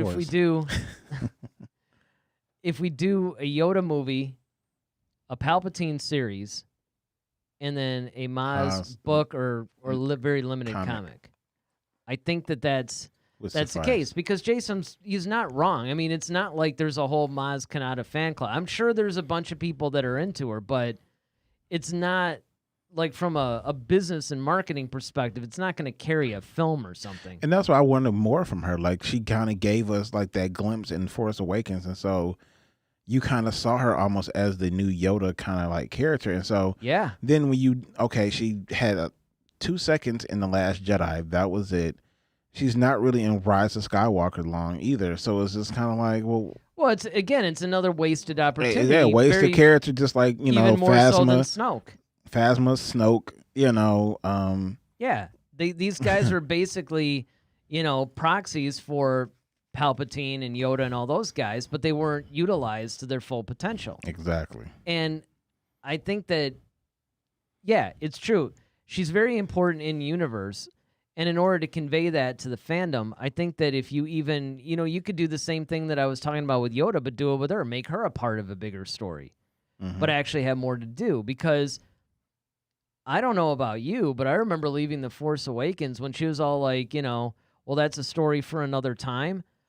I'm like, well, you need to make that time right now. Yeah, or like at least next movie, like we should definitely. Yeah, because how did you get this? And how do you know all this? And, she's talking about things that she shouldn't really know, So Ronaldo says, if they ever tell Maz's backstory, it can only be in a comic or novel, a movie will probably flop. Yeah, absolutely. Yeah, and that's it.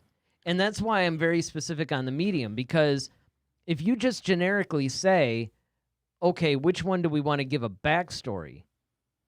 Well, you have to define that kind of, because it depends on the medium in which you tell this backstory. And I think in this case, that's the reason why I suggested, and that's why I've been throwing Palpatine in there, because we could have very easily made this another 3-way Duel of the Fates like we've done in the past. But I think the reason, again, if I'm wrong, tell me, but I think the reason why you didn't throw Palpatine in there is because that would have been more obvious, where this is a little bit of a discussion kind of a thing. Like, it's not necessarily a no-brainer. Yeah, well, not only that, but it's their characters are similar in a way. Mm-hmm. And then on top of that, like, the reason why I leave some things open-ended, I don't get really specific, because I want certain things to come out in the conversation. Like, okay, well, if we were to do this, how would we do it? So by the nature of this, you already kind of pointed out, like, okay, Yoda movie, Palpatine series, Maz book or novel. See, and that's like, okay, it's like we're coming up with the plan for this. Right. So Jason says Yoda isn't the chosen one simply because there wasn't a prophecy about him. Well, it just... That we know of. And not to mention the fact that, the Force didn't impregnate some and spit out a little green globule like Yoda. Why was Anakin the chosen one? I think that's really where you were going with it, was like, why was it Anakin and not Yoda? Right. I mean, as far as that balance, it's like, okay, they're both equal. I mean, they're both powerful. But here's an interesting point, though, that's brought up through this comment, is that you could be super powerful and yet not bring balance to the Force. Exactly. Which I think is a really interesting concept. Because if you really think about it, if you take it a step further, like, if Anakin would have stayed on the light side, he would have been more powerful than Yoda.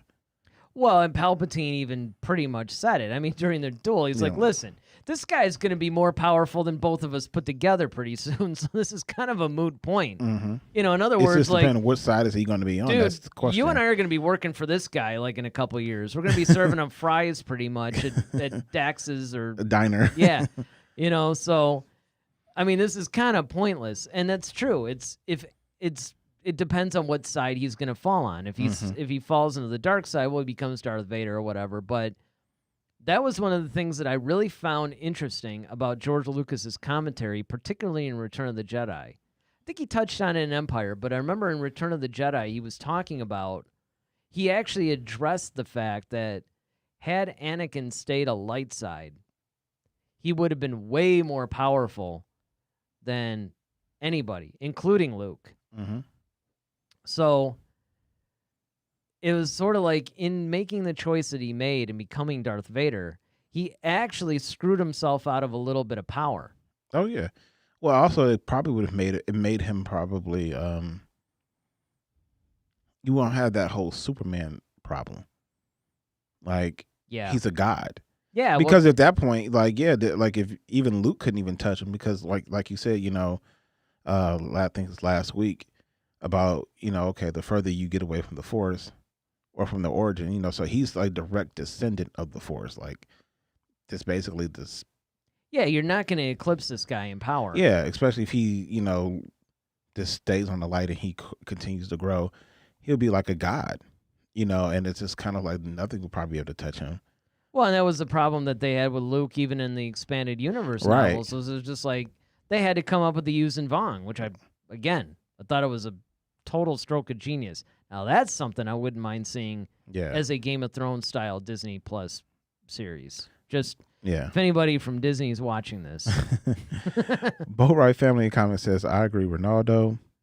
Ronaldo also says, we were supposed to get a Palpatine backstory in the Underworld series. Backstory that didn't sound really good to me. Really? What was it? Yeah. So I remember when they were. I remember when they were talking about it. That was the first live action thing. Yeah, exactly. That was, if it wasn't the Mandalorian, that was going to be. It was like, I forgot. They even had a name for it, I think, already. Well, they had the game like 1316 or something it was like that. Yeah, 13. Yeah, it's like something 13 something, and it was like there was an Underworld game that was supposed to be doing it, but then of course they had the series, and they actually on YouTube right now, you can find some clips of that series. They had some stuff that was finished, and then they didn't, they had some animatronics that were in there too that weren't finished effects or anything, but it looked really cool. I have to say. Yeah. Jason says, I would be more interested in a Yoda backstory, but I don't want Disney to make this story until they are sure they have the best possible story. We don't need a Yoda story unless it's extremely good. I completely agree. Yeah. I mean, you can't, like I said, you can't screw him or Palpatine. You have to really you do got to that be right. really careful on that one. Both You of them. can't just, just make these stories and just put them out there and willy-nilly. Yeah, I mean, you have to really plan that. But honestly, I think if you get somebody like Filoni and or Favreau involved, you're fine. Definitely. Those guys are not going to screw it up. And really all they have to do is just get the Darth Plagueis novel. There you go. Just take that and make it your movie. I mean, even though that deals a little bit with Plagueis, Palpatine is in there. So, I didn't read it. It was one of those things that it came out right when the new canon hit, and I didn't even know up until very recently that they're still pumping out Legends books. Right. I remember you said that last week. Yeah, I said that last week, and it still blows my mind. So once Legends became Legends, and they were going to do the whole new canon things, I just stopped reading those books. And the ones that I missed out on, and I'm still tempted to go back and read them anyway, is the Plagueis novel, because everybody says it's phenomenal. And then there was the Darth Bane series, which I think is like a trilogy. I think there's like 3 books in that one. And everybody said that that's just incredible. I can believe it. And if they ever make any movies on the origins of the Sith and the whole rule of 2, they got to just adapt basically those novels. And then Ronaldo says something, right? Yep, he says, Yoda's master was a guy with a snake body and 4 arms, if I remember correctly. That's got to be freaky. Yeah, I don't know how I would feel about that. Yeah, that would look weird. I mean, that'd be cool in a way. But maybe. it'd be freaky at the same time. I don't know if I can handle that. I'd be like, you know what that reminds me of? You remember that scene in The Golden Child? Oh, man. Every 1,000 years is a golden child. That snake. Yeah. Like, it was like that woman behind the, like the screen or whatever. And then Eddie Murphy basically like rips the thing. And it turns out like she's a woman, but that has like a snake body and stuff. Yeah, that's what that comment reminds me of, which is crazy. But what about you guys? We know what everybody in the chat's thinking right now. But if you're watching the rebroadcast, or hey, maybe you just don't want to chat. Maybe you're just watching this and, you don't mind leaving some in the comment section, though. Let us know what you guys are thinking. Who really deserves the backstory here? Does Maz Kanata, Yoda? Who are you guys feeling on this one? Or let us know at Head to Head SW on Twitter, Facebook, or Instagram. And before we move on, we got Ronaldo here. Corey Barlog, who worked in God of War, read some scripts of Star Wars Underworld series, and he said that one of them was about Palpatine. He also said that story inspired God of War 4. Well, that's interesting. I'm going to have to check that out. All right. Well, with that said, you ready to grab a drink and head to the cantina? Let's go. All right, let's do it.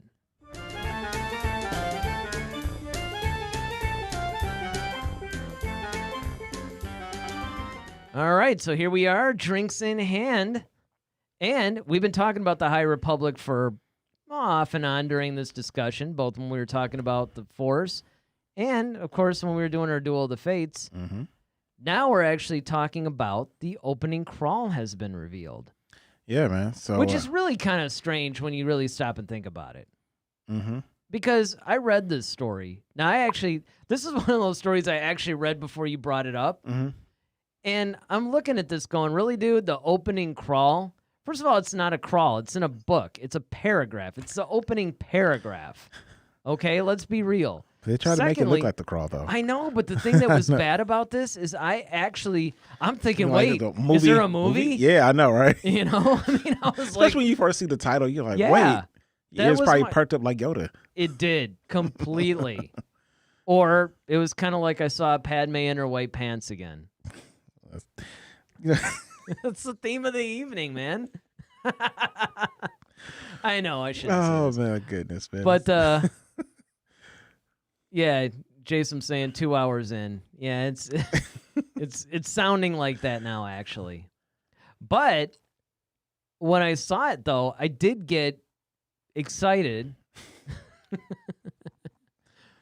because I'm thinking, okay, great. This is going to be a little bit more information because this is really funny to me.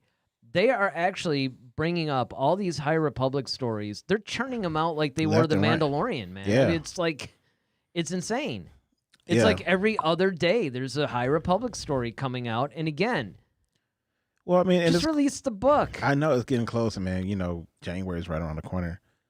So hopefully 2021 is definitely better than don't say January's right around the corner. That's kind of depressing. Well, not if you got the High Republic. Also Cobra Kai coming out January 8th. And Bad Batch. This will be coming out. Oh, is that coming out in January? I believe it's end of January, maybe February. I thought it was February. Might be February, but still the beginning of the year. Oh, yeah. That's still stuff. But anywho. All right. The crawl. The crawl. Or the paragraph. What is? It's a paragraph. How is it a crawl? I know. I mean, what are you going to do? Take a little piece of paper and just slowly reveal each sentence? Some people might. Or kind of turn it on its side and then move it up while you read it? I mean, come on. Well, if you read on the computer, you can scroll. Never mind. That's true. The High Republic. All right. The galaxy is at peace, ruled by the glorious Republic and protected by the noble and wise Jedi Knights. As a symbol of all that is good, the Republic is about to launch a starlight beacon into the far reaches of the Outer Rim. This new space station will serve as a ray of hope for all to see. But just as a magnificent renaissance spreads throughout the galaxy, so does a frightening new adversary. Now the Guardians of Peace and Justice must face a threat to themselves, the galaxy, and the Force itself. Interesting. So you gotta wonder, what could be a threat to the Force itself? You know what's funny? That's exactly where I went. So you know what I wasn't even, this whole starlight beacon or whatever it is. Yeah. Most people, I think, would go there, trying to figure out what that is. Mm-hmm. Because let's face it, it doesn't really sound very obvious by the description that they give us. But my mind went right for the threat to the very Force itself. Yeah. So, because do you think they would try to bring the Yuuzhan Vong in this? That's where my mind went. Especially when they're talking about the Outer Rim. Yeah. I mean, I would say it'd either be that or the Chiss. It would make more sense if it were the Chiss, only because by the time of even the prequel trilogy, we essentially know about the Chiss. There's characters. By we, I don't mean fans or whatever. I mean people in universe know about the Chiss's existence. They don't know a lot about them, but they're kind of mildly aware of them, if that makes sense. Mm-hmm. So there is that. And this would fit neatly in the timeline because you have 200 years before that. And don't forget that this new Thrawn trilogy, of which the first book has already been released, which I haven't started reading yet, but it's about the Chiss Wars and, there's some prequel stuff to it. And then, of course, you have the Grisk, who are kind of like the enemies of the Chiss, and I think they actually have some Yuuzhan Vong-ish things where the Force isn't 100% effective against them. But the problem about the Yuuzhan Vong being the enemies in this, and again, they could do it. They could grab them and just, change their story a little bit. Mm-hmm. But they're too powerful. They're way too powerful, and that story wouldn't fit a couple hundred years before the Phantom Menace. And then the Phantom Menace, the Republic wouldn't be there after the Yuuzhan Vong, unless, of course, like I said, they changed the storyline so much that they could fit it. The Chiss, actually, you could do that. Okay. Well, Ronaldo says, according to him, Palpatine was in love with a heartless woman who was very mean to him. So basically, Palpatine became evil because someone broke his heart. Barlog said the story humanized him. Interesting. Yeah. So they're saying a woman turned Palpatine into Palpatine? Yeah. Ouch. Social justice warriors would never go for that. In the era. Scorn? Yeah, right? Now he's, I mean, it'd be like, dude, you saw Padme. Man up. Yeah, just come on. There's other fish in the sea. You don't have to be all evil about it. All right, Ronaldo says the opening crawl sounds perfect for episode 7. Yeah, I actually agree with that too. I was Yeah. thinking about that. Like, why wasn't the opening Yeah. crawl for Force Awakens as cool? Jason says, do you watch Thor Skywalker? I've never heard of Thor Skywalker. Me either. Jason, Ronaldo says, Jason, heard of him, but I've not yet watched him. He made a video about that exact thing. It's a great idea. Oh, I know what he's talking about. Yeah, it's a YouTube guy. Yeah, he's one of his favorite YouTubers. Yeah. I've seen some of his stuff. It's good. Yeah, it is interesting because I do believe they're going to bring the Yuuzhan Vong in at some point. Mm-hmm. They're just too good, and there's like 21 novels or something stupid about those guys. I mean, there was a huge chunk where they were releasing some novels that, didn't have anything to do with that particular series. But for the most part, it was like every book was about that. It actually reminds me of what they're doing with the High Republic, because you had a bunch of different authors telling one story over multiple books. You know what would be cool is if they actually had something that could like if you could emit something almost like a laser? No, like okay, so because like Jason said, how can you be disconnected to the Force? So like I remember I was watching this episode of Supergirl, and they found a way to basically weaponize kryptonite to the point where you could make it airborne, almost like a mist, and it just lived in the air. And that was a way to kind of control like Supergirl or whatnot. And I thought that was like a brilliant idea. Of course, Lex Luthor is the one who came up with the idea. Well, she came up with the technology, and they just took it and used it for that purpose. But what if there was something like that they can use? Like if they figure out, like, okay, this is how Jedi, this sensory thing is what allows them to tap into the Force.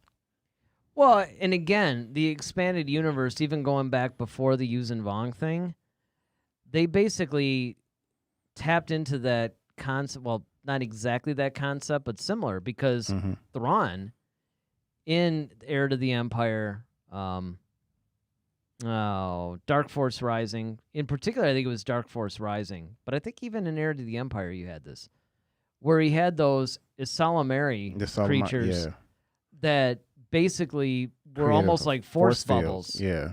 So the Force had no effect. As long as you had these things on you or near you, the Force had no effect. Mm-hmm. Yuuzhan Vong, it was the same thing. They came from some crazy spot in the unknown regions, and the Force had zero effect on these guys, which is interesting because their whole society was based on organic life forms. Their armor was living, and it would attach itself to you. Their ships were actually creatures. What do they call the techniques or techno or some? They actually basically hated the Republic because of the ships and all the technology and stuff like that. They thought it was they're like evil. a weird version of the Borg or something. Well, kind of. Well, the opposite, though. Yeah, but I'm saying like the opposite. Yeah, but they're like a... But yeah, it was like everything for them was organic whereas, the Borg was everything technical. Yeah, and it was sort of like the opposite type of deal. And then the Force had no effect on it. But that really interested me because the Force actually thrives and binds with living things. Now, they explained it in those books, but I don't remember exactly what the thing was. But, of course, not even the great Luke Skywalker could face these guys down. And it really gave them a challenge. Yeah. Ronaldo said maybe that's the great disaster they were talking about. The Space Vikings cut their connection to the Force, maybe by destroying the Midichlorians or something like that. Well, Jason said if you destroy Midichlorians, you destroy life itself. What really makes me wonder, they have to deal with the midichlorians because Lucas put it in there and the movies are canon, so therefore midichlorians are here to stay. But I did notice that they pretty much have ignored the midichlorian thing. Yeah, they haven't really talked much about it.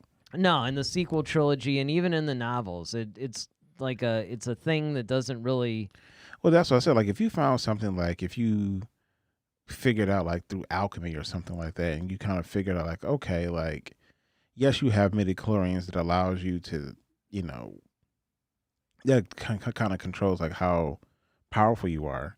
But if there's like a Well, if you almost created like a virus or something that attacked the midichlorians, right, because you're not necessarily destroying the life force. yeah, it's like killing like white blood cells or something like that. Yeah, or you know, some other. Yeah, I mean, it just like it'll mess you up, but. You know, Jason says, the Force is part of everything. It binds the galaxy together. You cannot separate yourself from it. In A New Dawn, Canon thinks about how he cannot disconnect from the Force. But Luke disconnected from the Force. So obviously you can. Yeah, you can. I think you can. I think what he's trying to say is you can disconnect, like almost I guess like turn it off, or like just not give into it, versus like separate it like physically from your body. Well, the idea is that Luke withdrew from the Force and cut off his connection. Right. But the Force was still there. It's almost like when you turn a water faucet off, there's still water there, and when you're ready to have water again, you just turn the faucet back on. And I think that's what it is. Where in the case of the Yuuzhan Vong, which again, look it up on Star Wars Databank. I don't actually remember. You guys, it's been like 20 or 30 years since I've read these books. So Jason quoted Qui-Gon. Midichlorians are in a symbiotic relationship with us. Without them, life would not exist. That's when Qui-Gon was telling Anakin, like, what are midichlorians? Yeah, I remember. I hate the concept of midichlorians. But the thing is, and again, it's true that the Yuuzhan Vong trilogy, well, I wish it was a trilogy. It was like 22 books. It was created before the midichlorians thing came up. Mm-hmm. But all the midichlorians was like a sci-fi way to explain the Force. I hate that. The way that Obi-Wan explained it, the way Yoda explained it, that's the way that Lucas should have kept it. A little bit more fantasy. You don't have to sit there and tell us exactly how it works. This isn't Mythbusters. You know? Oh, man. I mean, nobody's, you know, in like magic and wizards and all this stuff, nobody's asking the science behind magic. Yeah. Alchemy, the same thing. You know, so it's one of those things that I think that he actually complicated things, because when you try to explain things too much, now it requires even more explanation. Mm-hmm. And then you get to the point to where you either paint yourself in a corner or you can't explain it. So I wish I can remember, if we can look on Star Wars Databank, under the entry of the Yuuzhan Vong, it actually does explain how they were why the Force didn't affect them. It's because they were from in these unknown regions. It's sort of like the Force didn't really exist there or something. Whatever it was, it actually made sense, and I'm not doing the best job in the world of explaining it, but I mean, again, it's because it's been like 30 years, yeah. Yeah. Well, I mean, I just think that I read those books in 1991, you guys. Okay? But I think okay, so Jason says the Luke part? Yeah, Luke used the Force. I think he disconnected as much as possible, but he was still Force sensitive. He didn't use the Force, but it was still part of him. How do midichlorians explain the Force? If anything, it makes it more confusing. Exactly. Indeed. I agree 100% with that one. I think that Lucas was trying to use midichlorians to explain the Force. The way that it was sort of like your midichlorian count determined how powerful you were in the Force. Yeah. But the problem is that by doing that, and I think that was Lucas trying to bring more of a scientific explanation for it, but in doing that, it actually asks more questions than it answers, and it just convolutes everything. Whereas the way that Obi-Wan and Yoda explain it, it makes sense, and you just, okay, cool.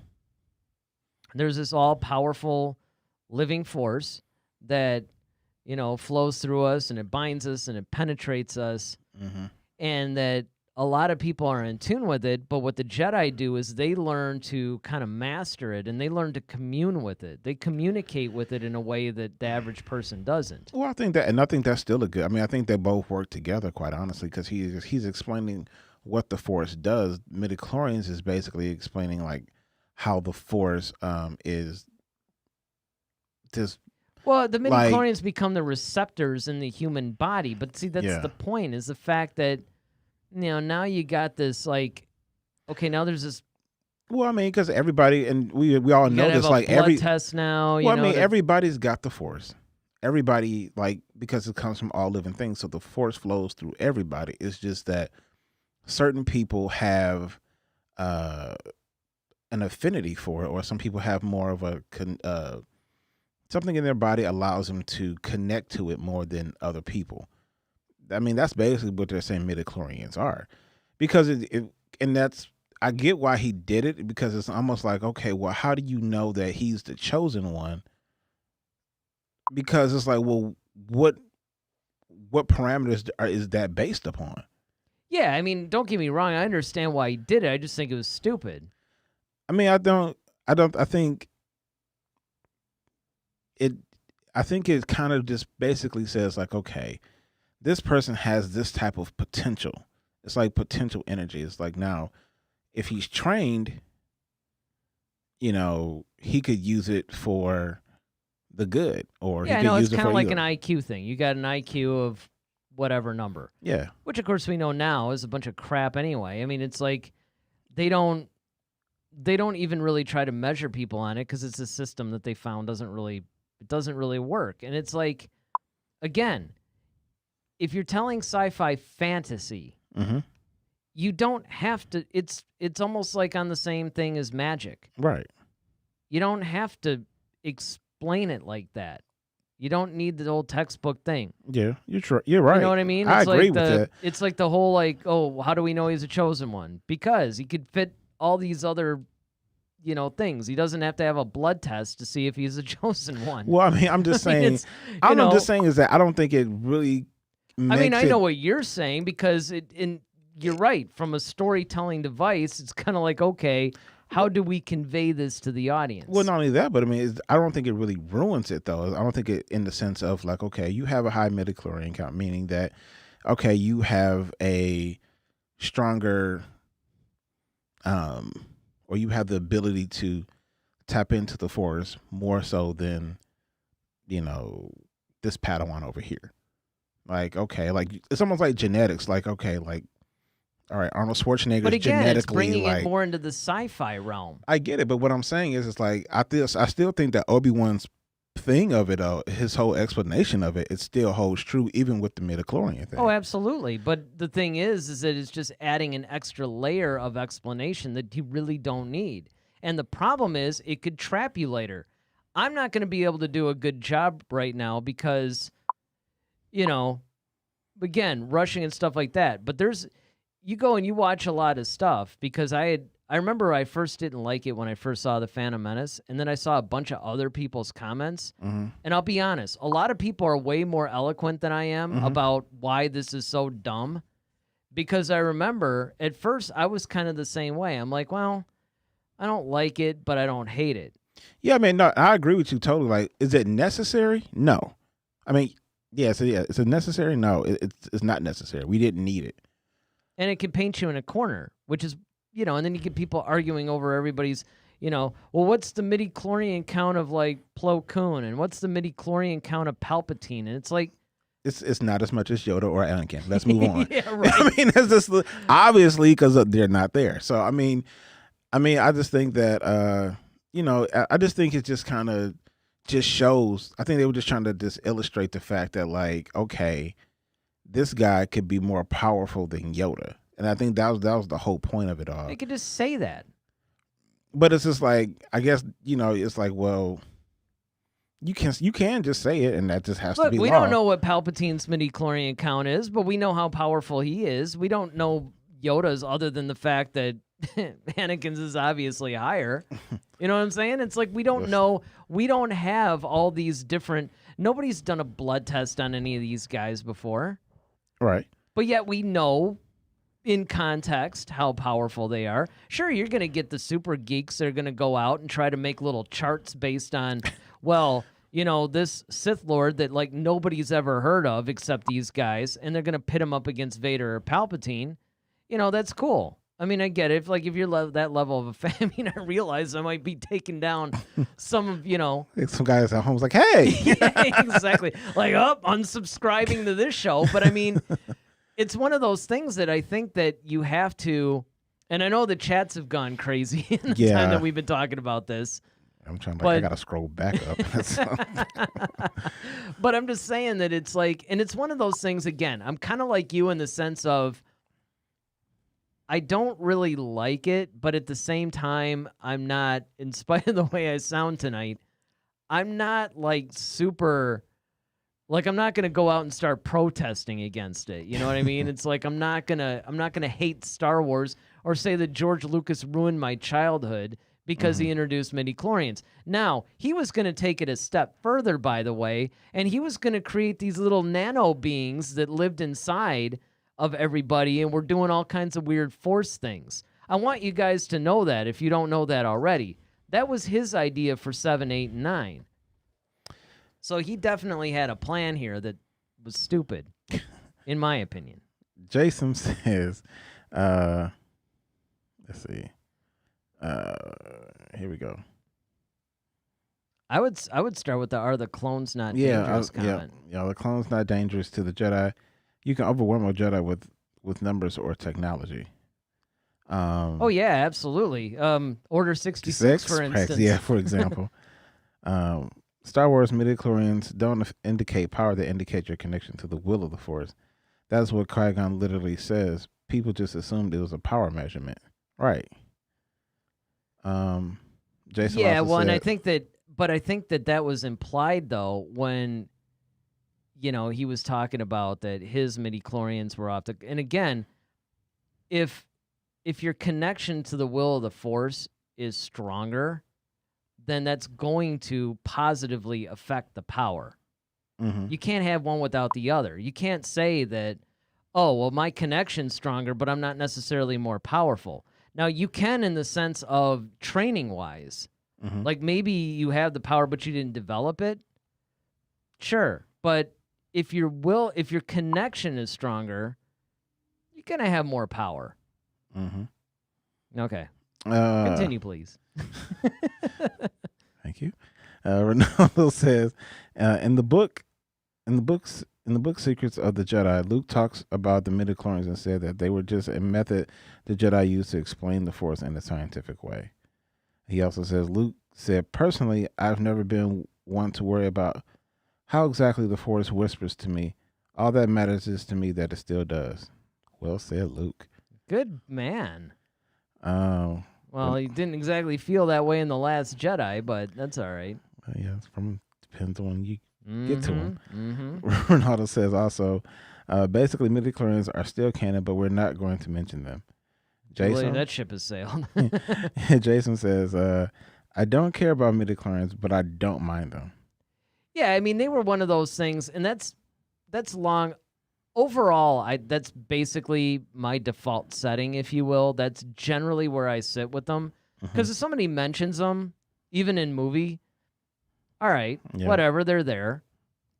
But I think, though, that when you discuss the necessity or the creation of them in the first place, that's when I'm kind of like, okay, we're going into the realm of sci-fi. It's no longer really sci-fi fantasy. It just wasn't necessary. They are here to stay, though. Definitely. And, you know, for the record, Filoni doesn't like them. And, you know, he was the disciple of Lucas, basically. You know, he stays away from them. And that's the cool thing, is that they kind of pretty much everybody except Lucas thinks it's a dumb idea, and they're all pretty much just, okay, they're technically there, but we're not going to address them. All right. Jason says midichlorians can paint you into a corner if you explain them, but right now they mean basically nothing. And I think that that's the key, and I think that that's what they've wisely done. Yeah. Is that they haven't really gone into any explanation, because if you think about it, Qui-Gon's little explanation of the midichlorians is the sci-fi version of Obi-Wan's little explanation of the Force. And they're basically like perfectly symbiotic, and they're in sync. And if you don't go beyond either one of those, I think you're good. Because again, even on the mystical side, if you try to explain it too much, it's gonna cause more problems than it would solve. Best to leave it alone. Ronaldo says, I don't like the idea of midichlorians. I think there are ways you can tell good stories with them, but it's hard. Imagine if George's sequels were made. That would have been a true civil war. Yeah, that's one of the things that, everybody keeps saying, oh, we should hand back the keys to Lucas, because everybody keeps saying the same thing. But everybody forgets that when the prequels are made, everybody was screaming that Lucas ruined their childhood. Right. And then, of course, the Disney makes their sequels, and then it's Disney ruined my childhood. And bring back Lucas. Hey, Lucas was spotted on the set, and he pointed to a prop and said, hey, that's cool. And suddenly it becomes Lucas, influences the direction of new Star Wars project or something like that. Now, granted, this is going to sound really hypocritical, but I think that you should give Lucas a standalone film or maybe an episode of a series or something to direct. I would just say, right. Yes. Yeah, he's a terrible director. Yeah. Right. If he wrote it. Yeah. If he wrote it. I wonder how I wrote it. But I think that that's one of those things that would be cool. But I wouldn't want to hand the keys back to him. Yeah. Jason says that depends on the specifics of his movies. Filoni doesn't like midichlorians. That's treason then. Nice, Ronaldo. Oh, that was good. That was a good. That was good. I got to give it to you on that one, man. That was that was pretty cool. Well, here's a thought, guys. You got to wonder if the High Republic is going to mention them. Yeah. Because they are out there, as you guys have mentioned. The midichlorians they're there if anybody dares to pick up that mantle and runs with it and wants to tell a story. That could happen. That could happen. But I think that where the High Republic is concerned, where you have this whole deal where, okay, there's going to be something that's endangering the Force. Who knows? Yeah, we have to wait and see. Yeah, we're going to have to wait and see. There's so much speculation. And I'm sure, guys, that this is not going to be the last time that we address this. They'll keep releasing information anyway. I was going to say, next week we'll probably have some huge story. By the way, it should be noted that we never got that big announcement that we were supposed to get this week. Yeah, I know. We just have one more day, but I doubt it comes tomorrow. What was because I know it was basically on franchise news. Like, it was supposed to be some big franchise news from one of the guys. Well, one of the guys who wrote or was one of the writers for Rogue One basically tweeted that out, that there was some big Star Wars franchise news that was coming out allegedly this week. It's not this, is it? I don't think so. The High Republic opening crawl? I wouldn't call that franchise news. Well, I wouldn't. Well, but it depends on your point of view. Which we passed already, so thank you. Yeah, we're done with that. All right, well, what do we got next? Next, somebody else could be popping up in The Mandalorian from Rebels. No, what a shock. Yes, exactly. I'm surprised people from, like, X-Men aren't popping up in The Mandalorian at this point. Well, Professor Xavier was spotted in that commercial with Mark Hamill. So. Oh, that's right, yep. Which is hilarious, by the way. Yeah, that was pretty funny. Your daddy's not here to save you. I was like, all right, Picard, good one. Anyway, so Star Wars Squadrons actually sets up Harrison Dula to be actually in The Mandalorian. I could understand if you're going to bring Hera in, Because you already got Sabine. Yeah. If you bring in okay, Ahsoka so the in last there, time I mean, the last time Hera was seen, well, not seen, but we heard the announcement was in Rogue One. So we know she's around right before Episode 4, and of course we do know that her story continues on even well past the original trilogy. But it just makes me wonder what role she's gonna play, though. I mean, she's probably just like she's probably still hanging out with Sabine, honestly. Or, maybe they need to get somewhere and they're like, oh, well, we need to get to this place. Oh, I know someone who could help us. Here's, it just pops up and just kind of takes them to where they need to go. The thing that scares me about it, though, is like this is almost becoming the Rebels sequel more than it is the Mandalorian at this point. Well, I mean, and once again, I think it's fan service. I think it's one of those things where you can bring these people in to kind of show that, hey, they survived, they're still around, they're still doing stuff, but you don't have to make them the focus. I don't think at all Hera is going to be the focus of anything in this. I think it's just more so no different than they didn't have to mention her in Rogue One, but they did, just like Chopper, rolling around. Like, we didn't have to see that, but they did that as a fan And it's true. service. You could say, okay, they're appearing there, and they're not. It's not like they're playing some super huge role. It's just I think it's just more so a mention. like, But they get stuck on some planet or whatever. Like, oh, Hera's here. Well, who's Hera? Oh, she's somebody. I used to, when we used to fight together and against the, the Empire or whatever. She'll be more than happy to help get us from here to who's here. next? The Bendu? Hey, maybe. All I'm saying is, I wouldn't care if this was an hour-long show. But the fact that half of these episodes, at least in season 1, were like 22 minutes or something, and you're only going to have 8 of them, then I worry about introducing all these characters. Because I think that it's a disservice. Now, that's not to say that, they could introduce these guys and I'll probably be like, oh, man, I'm like in tears because I couldn't believe how they brought Hera in. I mean, that's possible. And they did do a pretty good job with season 1. Ronaldo says, I wonder if Zeb will appear. Zeb. Jason says, Star Wars, Hera's in Alphabet Squadron. She survived the war and got a position on on the new Starhawk battleships.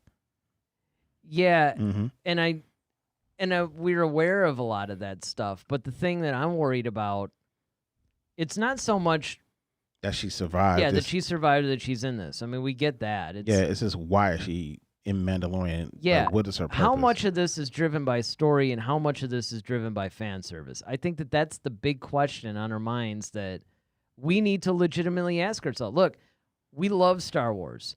We're huge fans of Star Wars. That's why we do this live show every week. We love nothing more than talking about Star Wars with each other, with you guys, getting into all the minutia, obviously. But, and I think this is one of the reasons why people really like this show, is we're not like blind fanboys either. I mean, we'll call Star Wars out when it deserves to be called out. And I worry that this might be, again, I'm going to wait until October 30th like everybody else, but I just worry about the motive behind them bringing in some of this stuff. I hope what it is there's a story that they're telling and they need these characters to tell the story. Yeah. I hope. Well, yeah. I got you. So Jason says the Bendu is probably going to stay on this planet. He is selfish and peaceful. He is the one in the middle.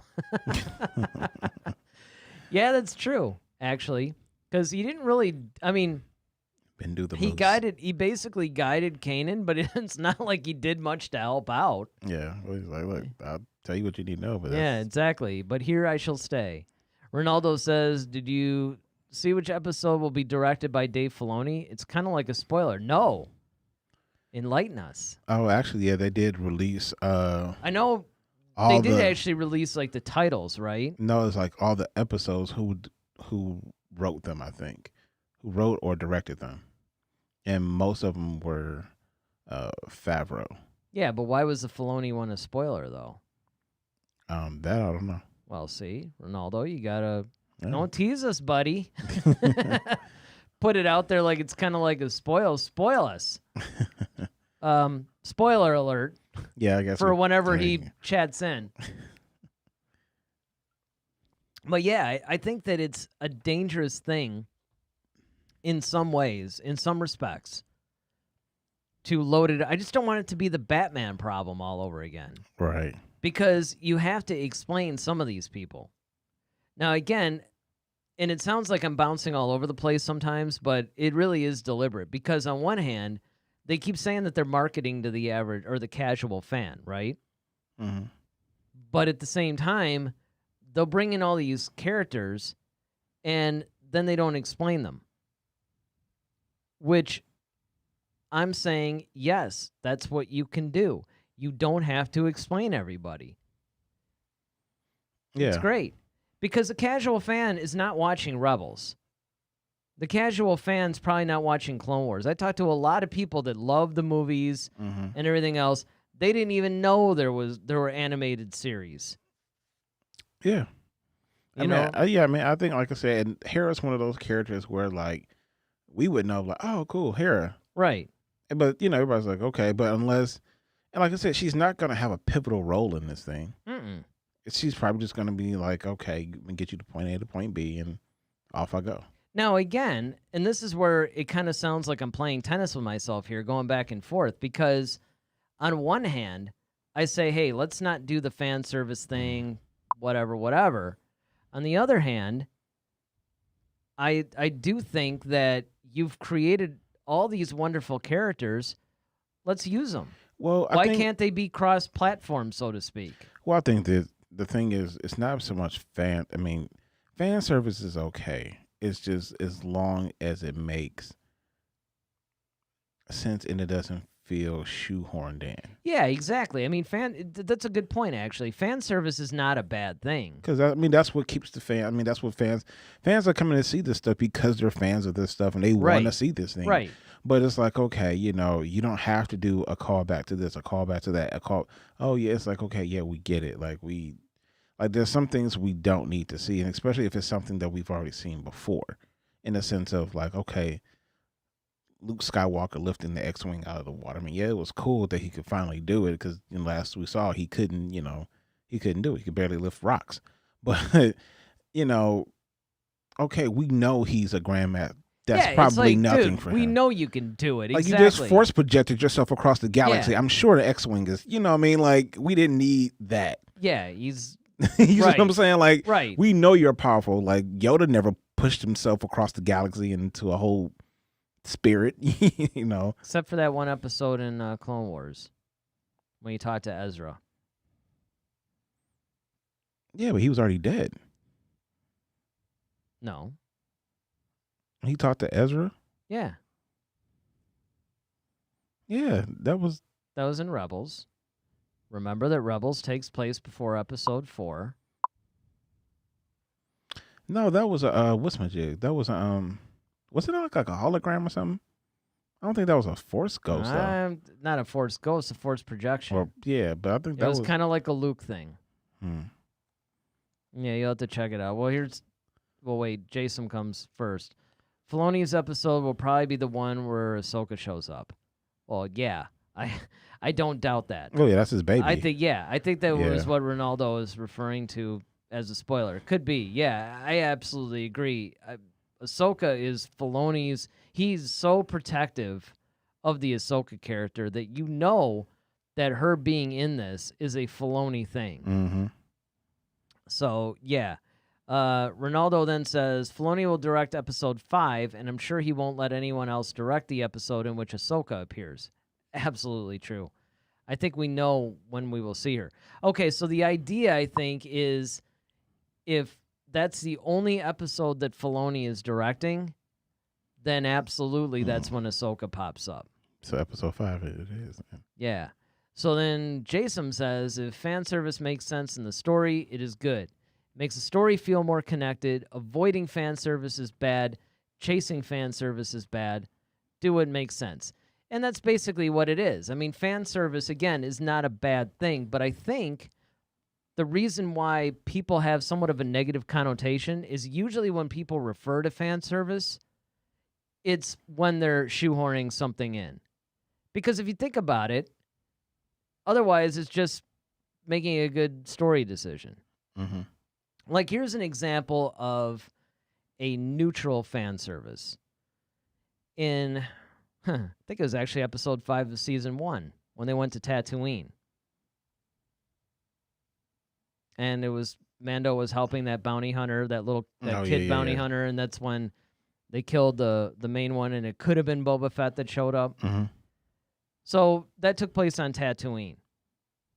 Now, if that was Boba Fett, then that had to be Tatooine.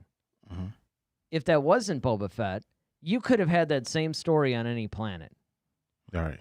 But they wanted to visit the Cantina again, and they wanted... they kind of wanted to bring back those warm, nostalgic feelings, and that was a fan service thing. But it wasn't something that took away from the story. That really took away from the story. Right. But it really didn't add it either. I mean, they could have done that on any planet. So that's an example of where fan service has somewhat of a negative, like a neutral kind of effect. But... I think that's fine. And then, of course, Jason says, Yoda showed up to Ezra in a Jedi temple. That probably helped. Yeah, I just remember the scene. Yoda was, Ezra was out. It's like outside, and then Yoda sort of projected onto a rock or the side of a mountain or something. Mm-hmm.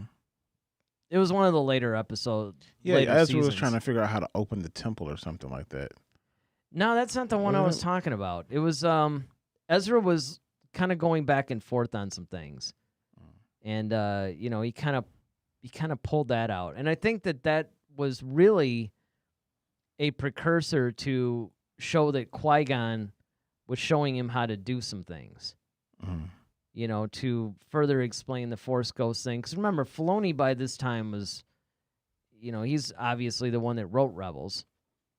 Lucas had been gone by then, right? This is like a Disney show. So I think that Filoni was really trying to now start to fill in some of the gaps. But, who knows? I mean, there's just so many different things that can be considered neutral fan service. I'll just put it like that. Mm-hmm. There's a lot of things that we consider neutral fan service. And again, it's not good. It's not bad. It doesn't matter. And I mean, I enjoy it. But that's because I'm the generation that they're catering to in that sense. Remember, when they did the whole episode 5, that Cantina, when they had the droid that was actually voiced by Mark Hamill, the droid bartender. That was cool. And, you got to see the Cantina again, and, that was kind of cool. So Ronaldo says, did you see an actor named called Raul Kali teased that he would be Ezra in Mandalorian? No, I've been hearing that Ezra might show up in live action in... The Ahsoka one? I don't know if it was the Ahsoka one or another one where he's supposed to show up with Thrawn. It's been teased that there's going to be a Thrawn series, or Thrawn and Ezra are going to be together in some other series. I don't know if Ahsoka would make sense. I suppose it would. Depends on when they're telling the story. Yeah, when and where. Yeah. Jason says, do you think the force projection power is connected to Force Ghost powers, manipulating minds, manipulating light, or something else? Well, I definitely, I do think that. So I think the Force projection thing is probably kind of like the living version of the Force Ghost thing. That makes sense? So I Force Ghost a chick. Yeah. It's like, you Force Ghosted me. Yep. My favorite thing, one of my favorite little things is still that robot chicken where Jar Jar ends up dying. Yeah, he pops and then up. he haunts Anakin. Yeah.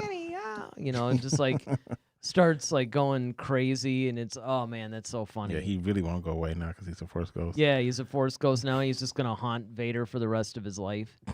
But I mean, that's basically it, though. I think that is a precursor. I think that's probably born from the same power. Mm-hmm. But obviously in one, you're projecting your spirit, and you're probably doing the same thing even at death. Like, right, you're one with the Force, but now you're kind of projecting your spirit wherever you want it to go. Because these Force ghosts seem to pop up wherever.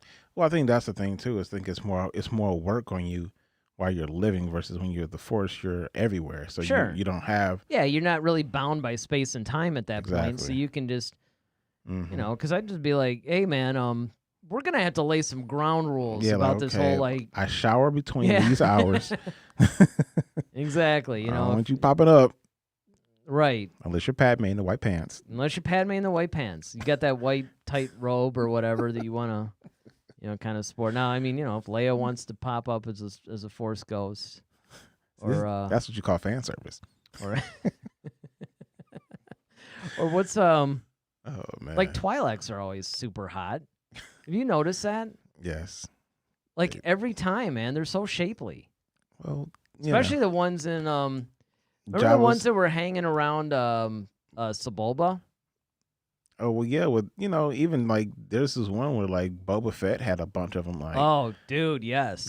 I know what you're talking about. Yeah. And I mean, he was like the Captain Kirk over there. I mean, he had a blue one, a green one. I'm just saying that if I were in the Star Wars galaxy, I would totally be hunting down Twi'leks. And I'll be honest, when Ahsoka started getting older, I mean, it's. Oh, my God.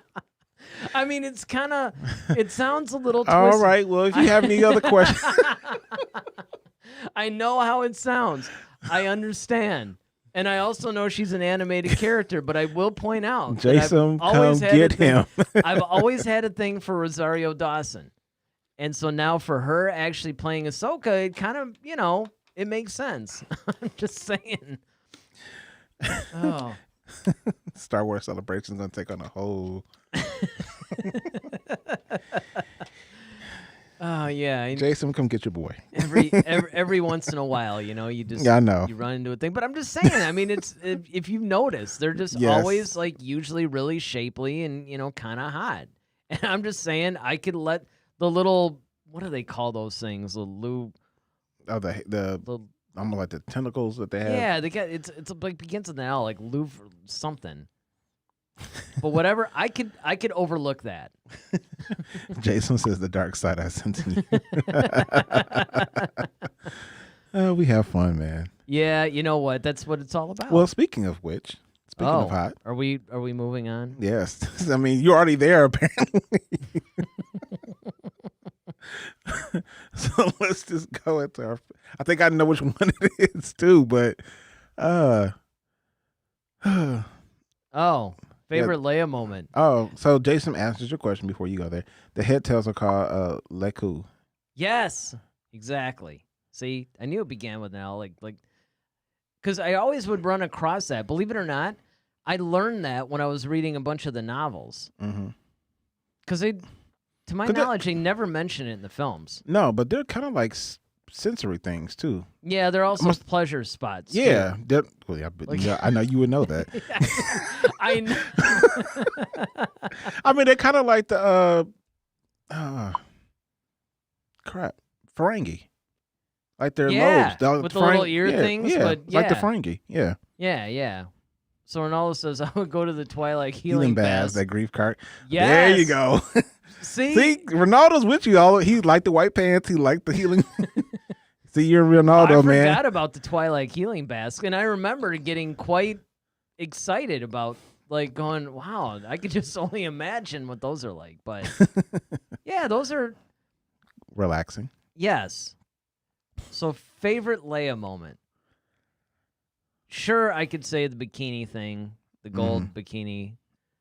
I mean, that was cool.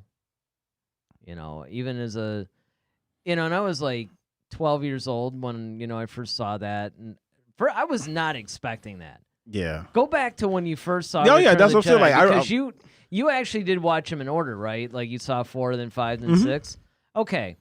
So you're going along, and Leia's like this spunky, you know, fiery chick that's like taking charge and everything like that. And then by Empire Strikes Back, I mean, she's even more definitely in charge. And you know, I thought she was pretty, but I never really, you know, she just seemed like she was more, I don't know, like in a leadership type of a thing. Yeah.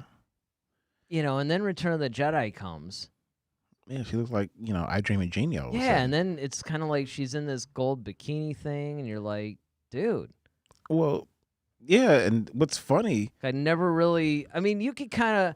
So in this little thumbnail that I got for the graphic representing this segment, in that scene, you could tell she had a little bit of a shape to her, but it really wasn't until Return of the Jedi that I was like, ooh. Well, it was funny because they were bringing up, they were talking to Carrie Fisher, and they were talking about like her, of course, like the Leia look with the buns and everything that everybody kind of really mimics, when they're talking about Princess Leia.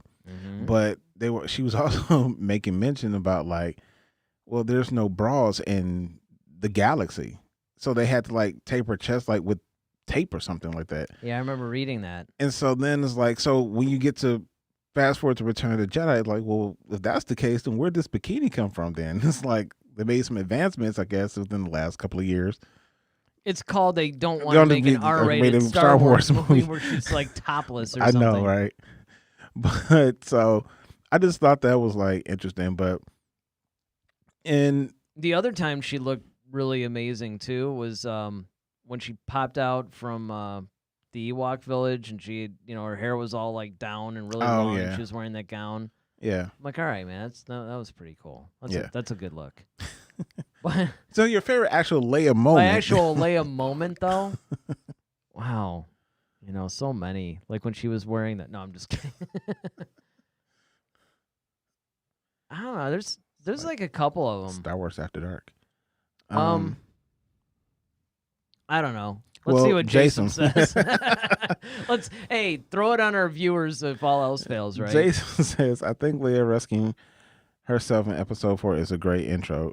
She's powerful, headstrong, and dedicated. Aren't you a little short for a stormtrooper? Is my favorite Leia moment. Yeah, I would say one of them is definitely when she's taking charge, when they obviously aren't doing a very good job of rescuing her, and she's just like, okay, someone has to save our skins. She shoots the opening to the garbage chute, into the garbage chute, flyboy, and all this stuff. And, it's obviously that she's not the damsel in distress that we had seen in sci-fi films up to that point. Mm-hmm. And it was a refreshing thing to see. And it did give us a glimpse into what we were in for the rest of the franchise. That this was not going to be your typical character. Man, there's a lot of stuff in the early parts of Empire Strikes Back that I loved. And I always love the more tender moments between her and Han. Yeah. Those have always been like a lot of my favorite moments. Yeah, I think my favorite Leia moment, of course, will probably the whole like, I love you, I know. Mm-hmm. Just because I didn't expect her to say that. No, I know. That was actually a shock. But the other one would be I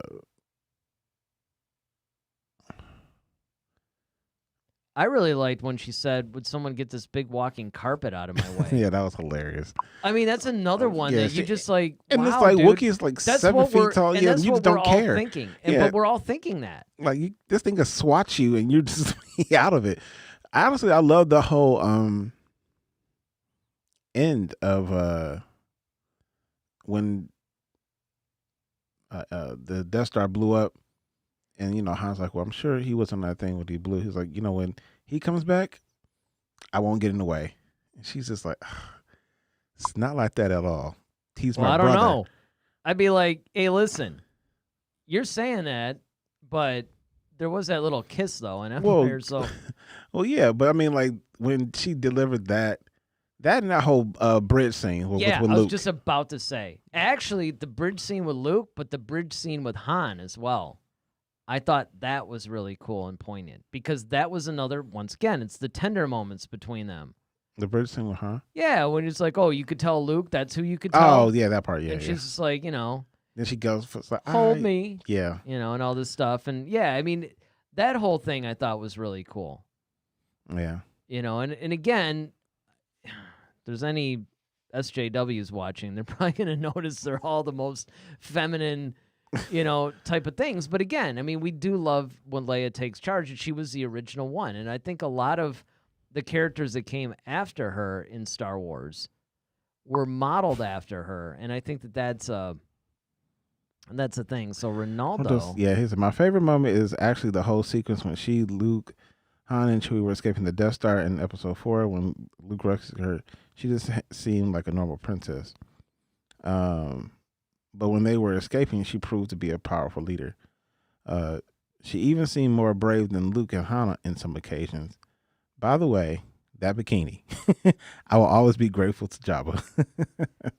I think that we can all, give Jabba a big pat on the head for his excellent. But then again, Jabba was kind of like he's kind of a pervert in a way if you think about it.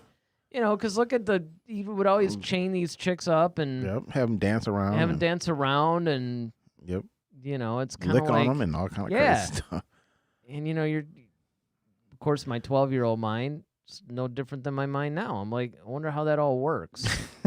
Because he doesn't have anything obvious there that would. Yeah, maybe it's under him. Do the job. I guess would be the best way. How would you? Anyway, let's move on. That's exactly. It'd be like there's just a lot of areas that goes into that. So my other favorite Leia moment. Thank you. Actually, I can tell you now what my totally favorite Leia moment was. Okay. It was a lot of it was the Cloud City stuff, but it was like, it was sort of like after Han got tortured and, was thrown in and she was kind of tending to him and she's like, why do they keep doing this to us? And it was just that whole, again, it showed her like really caring for Han and I like their whole dynamic. A lot of my favorite Leia moments are with Han. Oh yeah, definitely. Like that whole fight that they had, where it's kind of like I just assume kiss a Wookiee, I can arrange that and all that.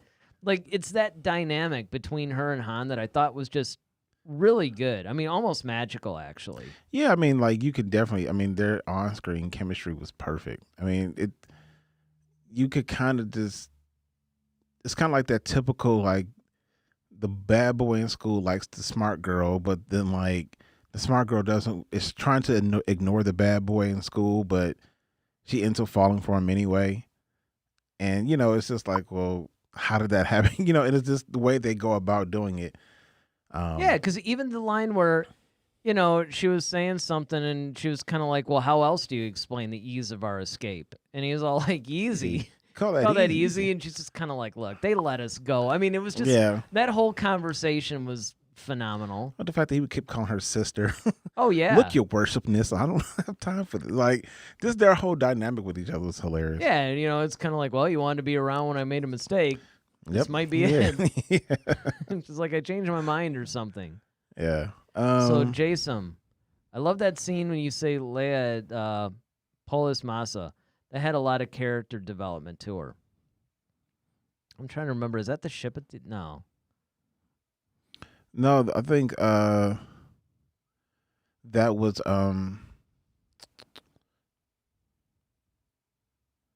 Force Awakens. Oh, yes. Force Awakens. Yes. And actually, that's a good point. We've been hammering a lot on the original trilogy, but there was some great sequel trilogy moments. Yeah, when he's like, your hair. Yeah. She's like, oh, you noticed, this, that. Yeah, it's kind of, I mean, all that stuff was funny too, because she was just like, when she said, when she's like, don't say the Death Star. Yep. That was really, that was a good moment. Yep. Which of course ties into one of my favorite Han moments, where it's like, so it's a bigger Death Star. Just do what we always do and blow it up. Because that's what we're all thinking.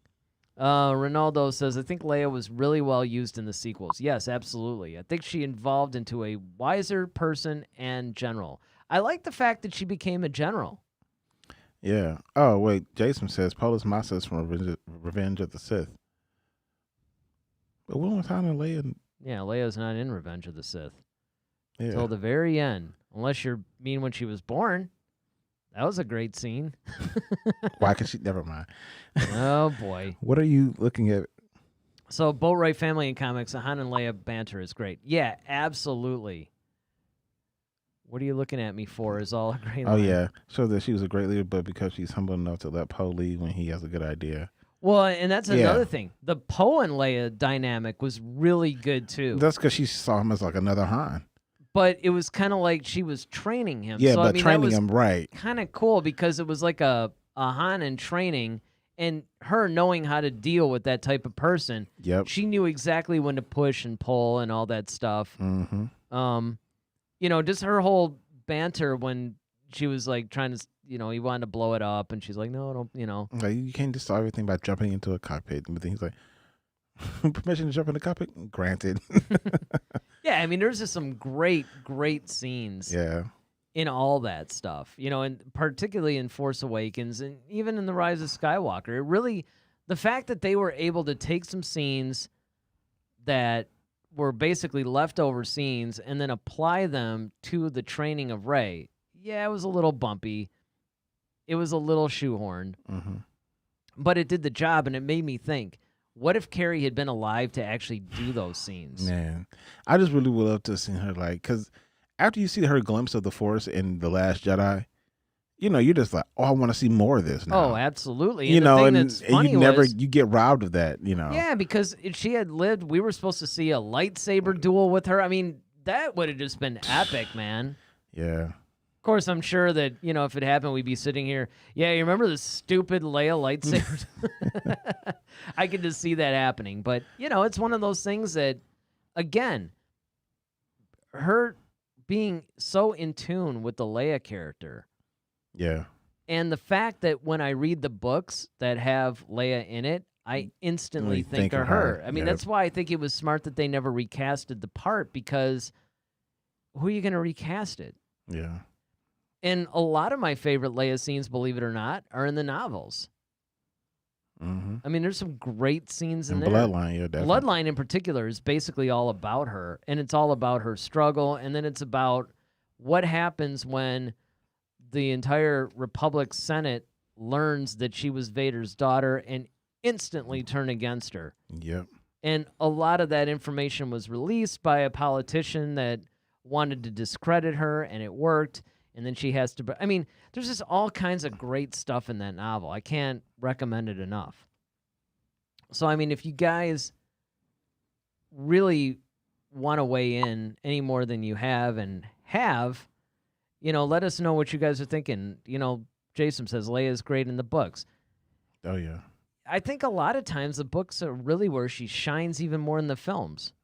And again, I think a lot of that has to do with the fact that the reader is really thinking of Carrie Fisher portraying that.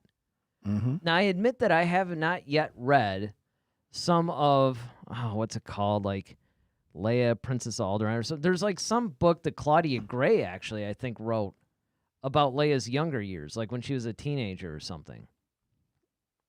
Oh, yeah. You know, so there was that. There's like another, I think almost like a trilogy or something that if it's not about her, it features her prominently. Mm-hmm. Oh, man. I mean, there's just like some great stuff out there that has the Leia. I mean, I'm really glad that you chose the Leia. I mean, let me ask you this, though. Mm-hmm. How many more weeks of favorite whoever moments are you planning here? Well, you know. This is the going to be mystery like of the Force. It's going to be an ongoing. What are we going to have our favorite Watto moment? Like, is the well going to start to run dry pretty soon? Like, hey, man, you know, favorite General Veers moment. Yeah, what's your favorite Hammerhead moment? Favorite Ezra moment? We got a gang of them, man. We can go. Oh, dude, we could do this forever. That's what I'm saying. And I don't really mind it, to be honest. I mean, if you want to make this like a semi-permanent third Cantina segment, I'm good with that, because it really does generate a lot of great discussion. It does. I mean, it gives different perspectives on how people look at certain characters. Well, that's the thing that I think is really important to talk about, too, is the fact that people see Star Wars very differently. You know, one of the things was like when you really look at last week, I mean, everybody seems to be pretty much on board this week, but last week there were so many differing points of view, and it just amazed me. You know, how people could see, like, the same scenes differently. It was great. Jason says, Leia, Princess of Alderaan is great. Makes me appreciate the Organa family in Alderaan. And that's a good point, is the fact that actually Bail Organa became one of my favorite Star Wars characters. Mm-hmm. And that's all because of how Jimmy Smits portrays him. Yeah, definitely. I was so excited to see him in Rogue One. Yeah, it was cool. You know, and they had some great lines in that, too. Hey, call you a Jedi friend, you Yeah, exactly. And then Ronaldo's like, Claudia Gray writes Leia perfectly. Oh, hands down. Yeah, without question. In fact, I would say that Leia is probably the character she writes the best. Yeah, I think she writes her like Filoni writes Ahsoka, man. It's just like, yes, that's like her baby. it really is. Bo Wright Family Comics. Favorite ice cream maker guy moment. Oh, it's when he Yeah. Finally. You know, we weren't going to like put that until next week, but yeah, exactly. You know, it's kind of like favorite TIE fighter pilot moment. I'll have different various Star Wars moments, just so everybody has a chance to weigh in. Oh my goodness. Jason's like, my favorite Watto moment is when Anakin shows up and fixes the astromech head for Watto, and Watto recognizes him despite how much Anakin has grown. Is that Watto got so excited to see Anakin? That's a good thing too. I mean, I can't believe that we could actually discuss this, but we can. That was something that I remember thinking about when we were watching The Phantom Menace. Was like, dude, you have no idea who you are talking to and the right fact now. that he showed back up. And yeah, you better pray that he doesn't remember you or whatever. Even though it should be noted though that Watto, and they said this like in a lot of the encyclopedias, and then they backed it up a little in the novels. Watto was actually really good to Anakin and Shmi. Yeah.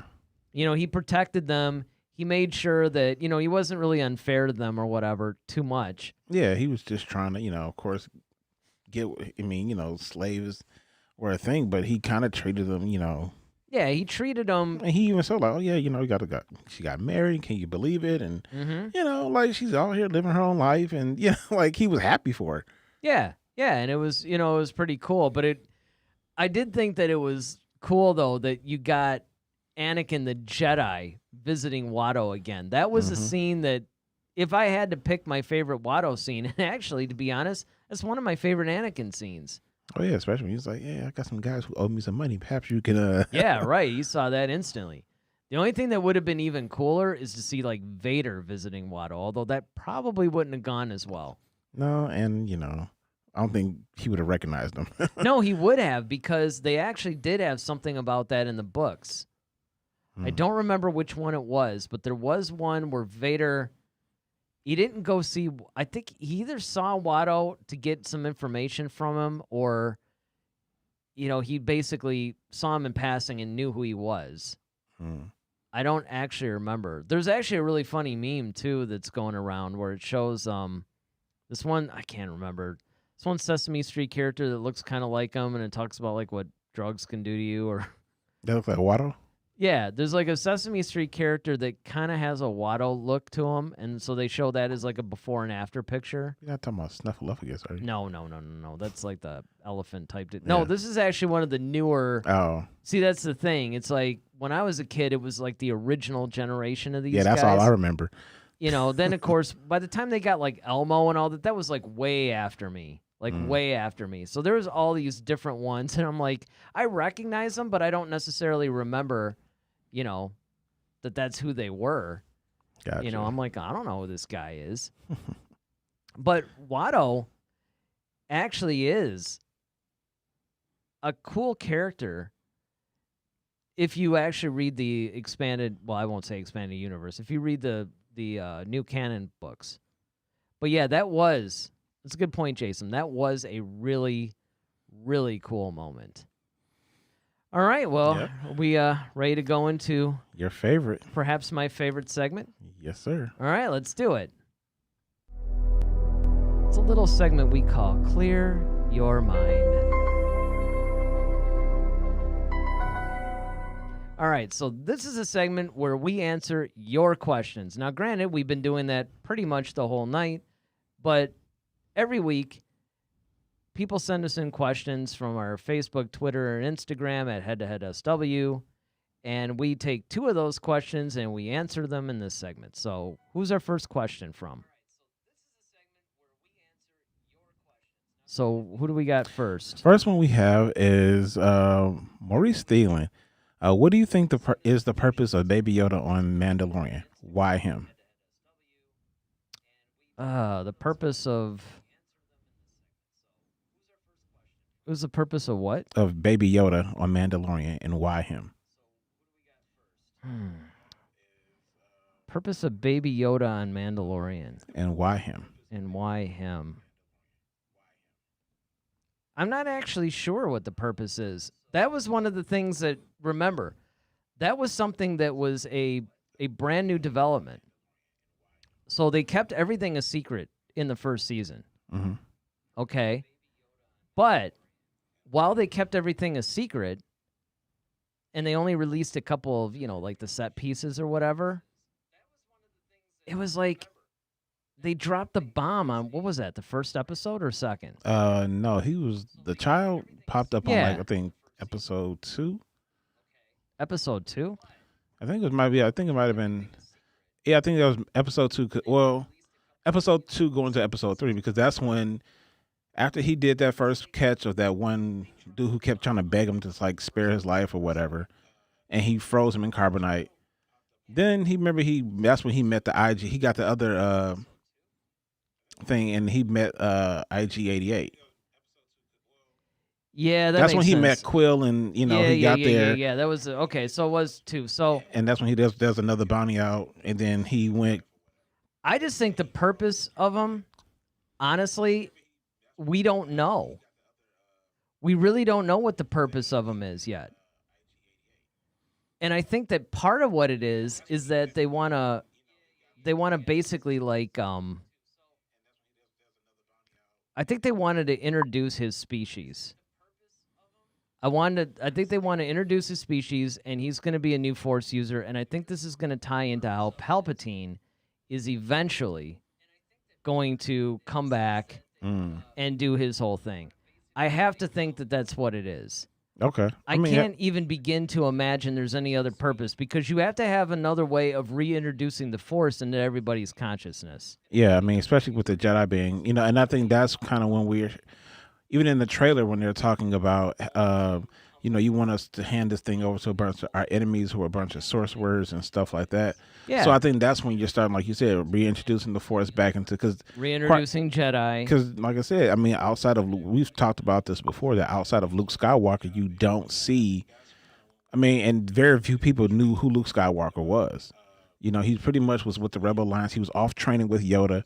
He wasn't around, like that. So people still didn't know what the heck a Jedi was at that point. Sure. And that's fairly obvious. So, we've got Jason, who says, I think the purpose of the child is to make the story of the Mandalorian more interesting and more focused on kids. But it is hard to tell because it isn't done. And yeah, I absolutely agree with that. I think that that's part of it. I also think that it's somewhat of a marketing ploy and it worked. Like, oh, this thing's adorable, and now you got people who are clearly not even into Star Wars wearing Baby Yoda t-shirts. So, we'll see. Ronaldo says, I think the child has 2 possible purposes. 1, explain a little bit more about Yoda's species. Agreed. And 2, in some way, show what the Jedi are doing. I think that hits the nail on the head, honestly. And I think both these guys are pretty much right. I think that what, like you had basically alluded to, you need some way of reintroducing the Jedi back into the consciousness, because we tend to look at it a lot of times like, we don't know what the rest of the universe is thinking because we're so focused on just the characters. So we know all about Luke. We're kind of like, well, how can the galaxy not know? He destroyed the Emperor. He destroyed all. Look, yeah, we're looking at from. We're looking at it because we know that we're following them, but right. We've been shown this, but the rest of the galaxy has never been shown this. Yeah, they don't know. They just knew it's blown up, and they just assumed that's the rebels. Like they don't know who specifically did it. And a lot of the Empire control worlds, especially where the propaganda are, they probably think Luke Skywalker is one of the major terrorists. And that's the reason why it's kind of like these Jedi sorcerers. They don't really. It's like, yeah, I don't know who these dudes are, man. It could go either way. So Jason says, would you rather see the child become a Mandalorian or a Jedi? Jedi. Yeah, I'd like to see him do both. I can't see him as a Mandalorian. With the cute little helmet. Oh no, man, that would be ridiculous. Absolutely Hey, come ridiculous. on, man! Look at the way people dress their kids nowadays. Exactly, and it looks Like in little baby stuff. Can you imagine like a little baby Mandalorian? But he's like flying around. What jetpack are you gonna put The on him? funniest thing, because we brought this up before, and I think it was last week. The funniest thing you said was when you're like one piece of that metal or something can make the whole like, outfit. armor. Yeah, exactly. A little Beskar steel, like like one little block of outfit him. It's like no. But I would like to see him. I think it's intriguing though to introduce him into the Mandalorian culture. I'm not necessarily saying that he.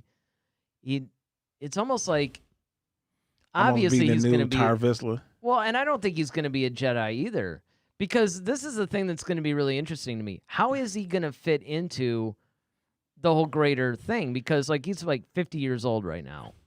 Well, honestly, I feel like they're not going to.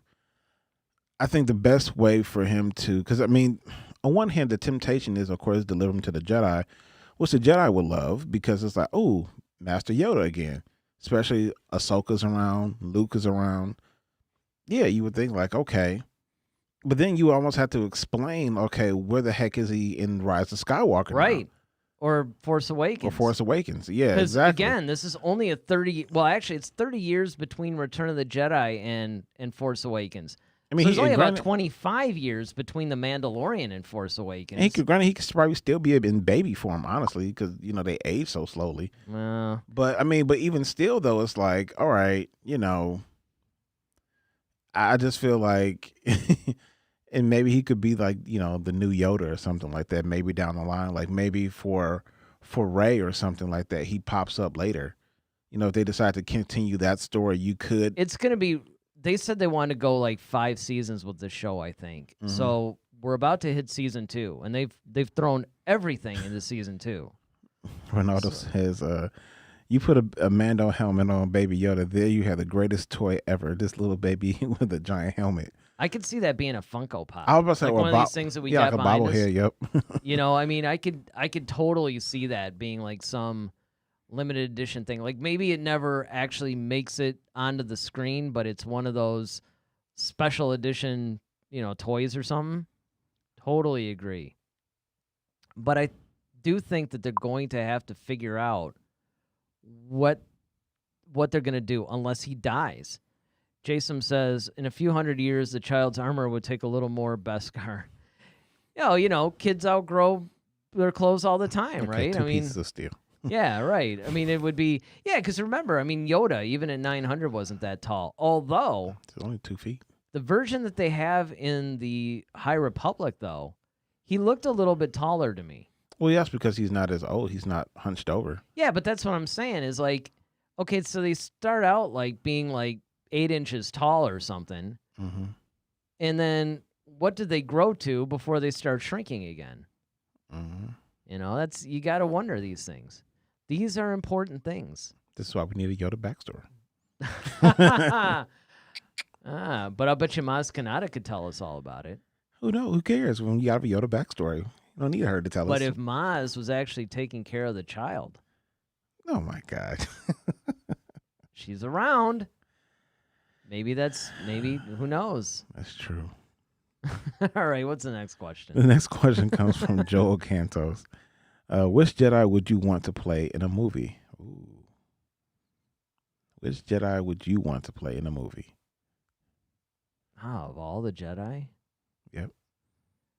You could do Qui-Gon. You got the hair. Yeah, you could do Mace. That's right. I got the skin.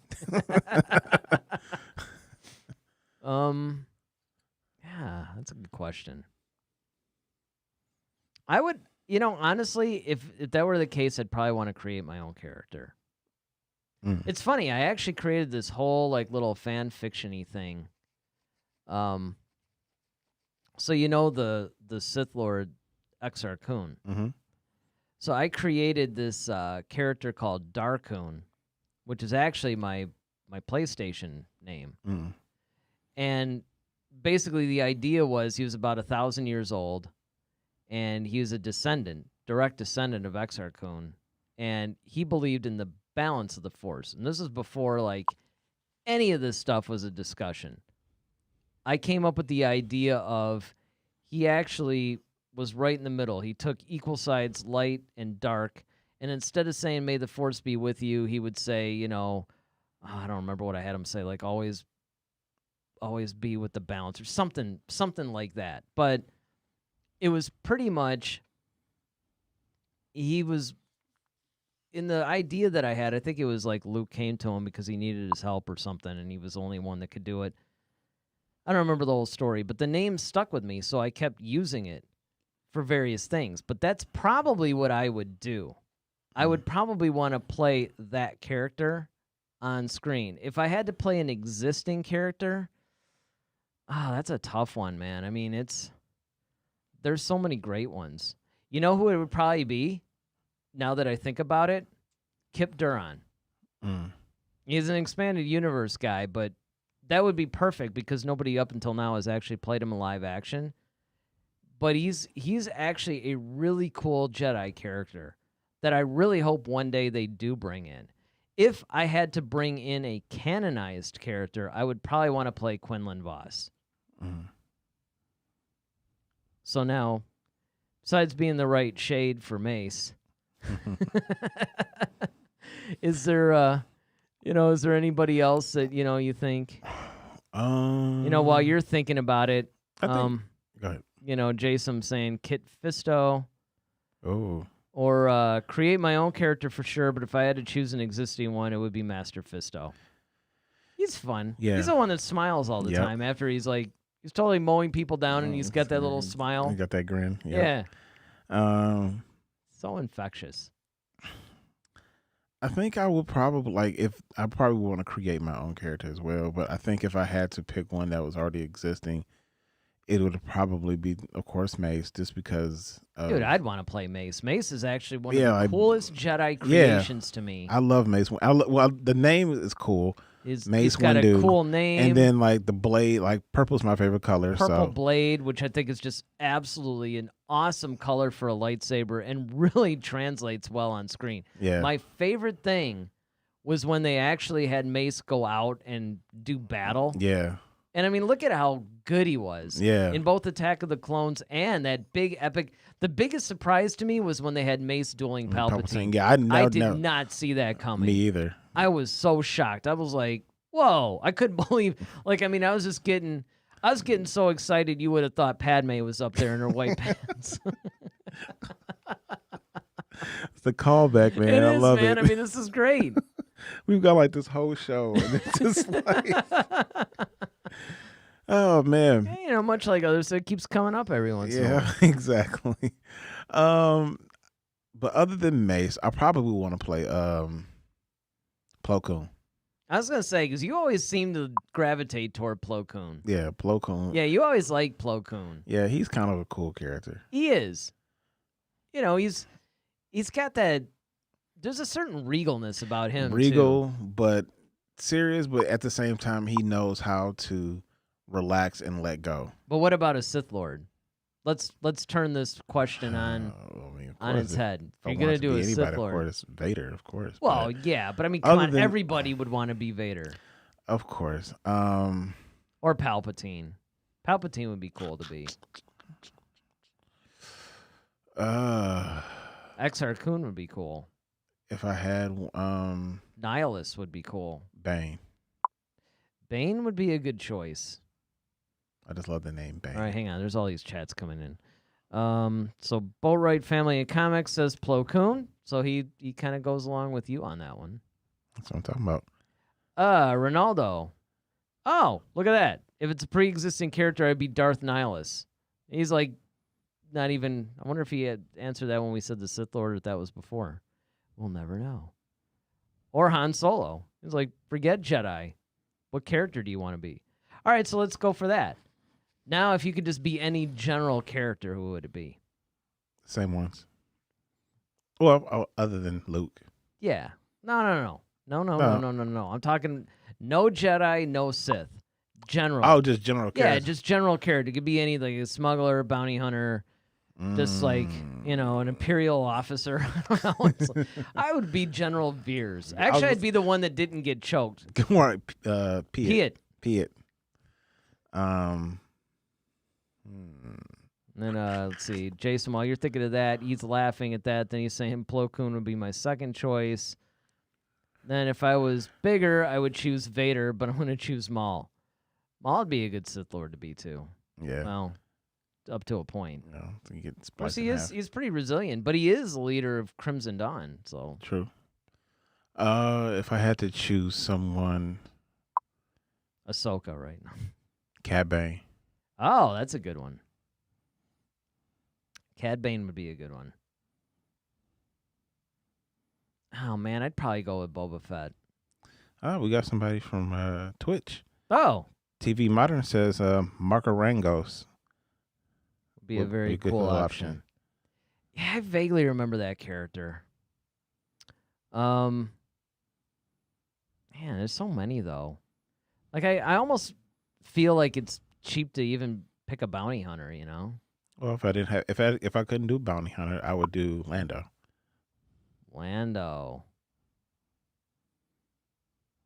It's Falcon, man. I mean, like to originally have the Falcon. You'd have to be getting it on with a droid though. Would you want the heck was that droid's name? E3? So what's L7? I don't know. It's one of those elevator numbers. What's a droid's name, guys? The female droid that Lando was getting it on with. He wasn't getting it on. Yes, he was. He was not. He was. They did not have a relationship. Boatwright family in comics says Obi-Wan for me. Ronaldo says I would be Baby Yoda. Everyone will love me. Mando will protect me, and I will have cool powers. And that was almost written like a little kid would write it, exactly. too. And I would like to do this, and I'd like to do that. And Cara Dune's looking pretty good, though, in those like pants that she's wearing.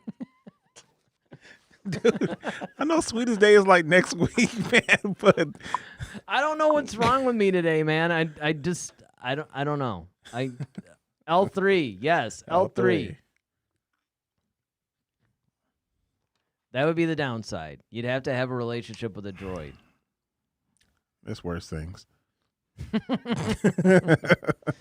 I guess. That's a nice astromech you got there. My son says he would be Captain Rex. Oh, right. I forgot all about the clones. Yep. Rex, Cody. Fives. Yeah. Or any of the Bad Batch. Mm-hmm. Yeah, didn't we actually do something like if we could be one of the Bad Batch, who would it be? Yep. And just like that, I forgot. Let's see, there's Techno. Hunter. Wrecker. Yeah. Yeah, two more, I think. Trying to figure out the sniper one. Oh, he was like... It's like Sure Shot or something. Long Shot or something. I think it was like Long Shot. Yeah. What about Jabba? Well, Eric would just... Only for that one scene. I don't know, man. It's like... I'll tell you what, if I don't hit the gym pretty soon, I'm going to be on my way there. I think I've gained more weight in the last year than I have in a while. Man, I got Corona, man. Yeah, it's those Corona pounds. Oh, man, remember I was 3.5 years ago? I was in such rock solid shape. It's just like I looked really good in white pants. I don't know. It's one of those things that like anybody in Jabba's palace, all those guys had character. They were really cool if you really think about it. I thought you were going to say Bosk. I thought about Bosk. Bosk is actually cool. Bosk is one of those bounty hunters. Crosshair, that was his name. Crosshair. I knew it was something related to, being a good shot or something. Yeah, that was like Long Shot, something like that. Yeah, I think I was thinking of, what was Dead Shot? Is that the... That's... the Suicide Squad dude? Squad, yeah.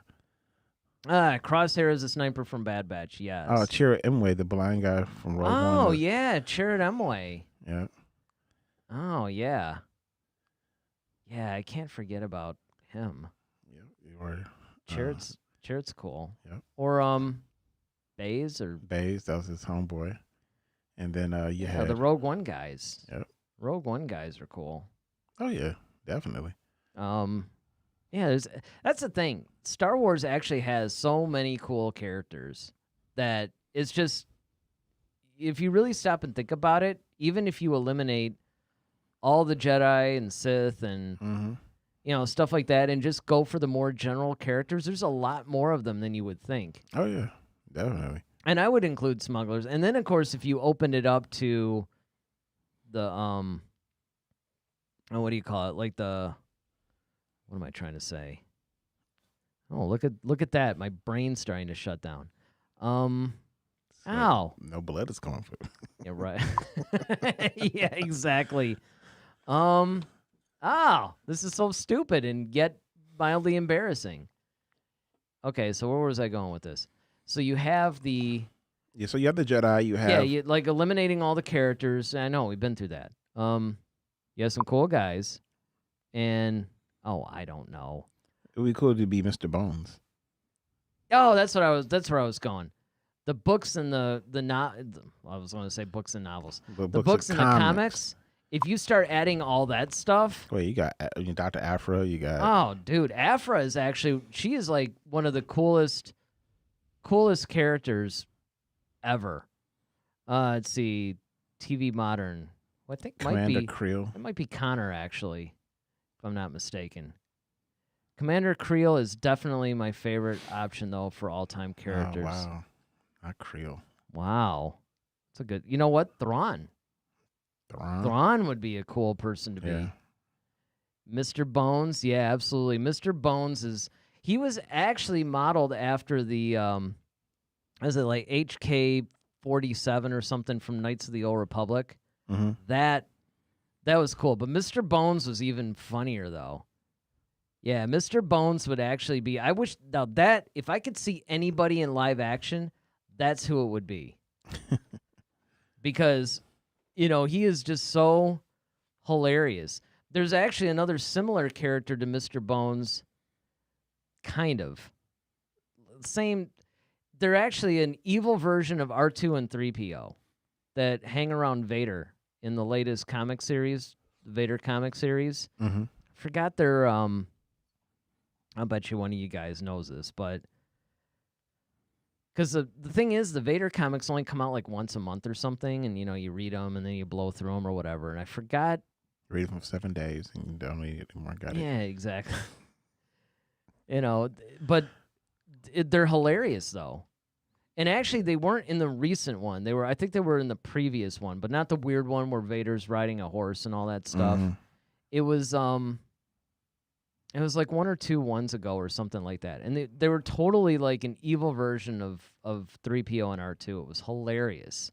Tarkin would be cool, too. Tarkin would be amazing. Tarkin would be cool. A lot of those Imperial guys, a lot of times they're underrated, I think. But, a Tarkin, I probably wouldn't want to be Krennic. No. He gets kicked around too much. Yeah, and Marty. Yeah. Ozzel, nope. Yeah, any of the ones that gets choked. I mean, unless you're talking prequel, but, the problem is, how they end up dying. TIE Fighter number 3, pilot number 3 would be great. 000 and BTI. Yes. See, I knew somebody would know. Yes. Those guys, or droids, or something. Yeah, they were funny. And then, K2SO was funny, too. Yeah, K2SO was cool. I was really sad when K2SO died. Yeah.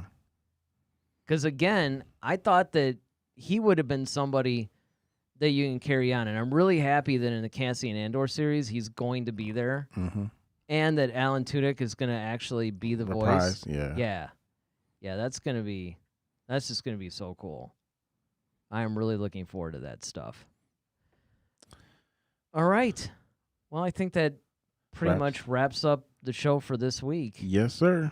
And in spite of the semi-brutal schedule that I got over the next 2 weeks, I think we're still going to be live for the next 2 Fridays and checking it out, which is really great because we love talking to you guys. I mean, this is like one of our favorite things to do. This is like what I look forward to doing every week. Wouldn't it be great to do this for a living? But until then, remember that you can hit us up at Head to Head SW on Facebook, Twitter, and Instagram.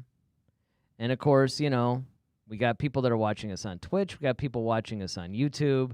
Continue to do that. Hit the like and subscribe button. Share it. Let all your friends know about us. You know, let's get some people in on this conversation. It's great. Next week, I'm sure we're going to do another favorite movie moment for somebody. And whatever news comes our way. Because like I said, guys, this is a great time to be a fan right now. I mean, it's like literally every day. I mean, today we went on the air and it's like there were like 2 or 3 stories that actually broke minutes before we went on today. Yep. So, you know, keep watching us and we'll actually discuss all this stuff. So until then, I'm Eric Vansel. And I'm Daryl Sanders. May the Force be with you. Always. Head to Head, a Star Wars podcast. Be sure to follow us on Twitter at HeadToHeadSW. Submit your questions for our next show. Visit our official website at headtoheadswpodcast.com. Until next time, may the Force be with you, always.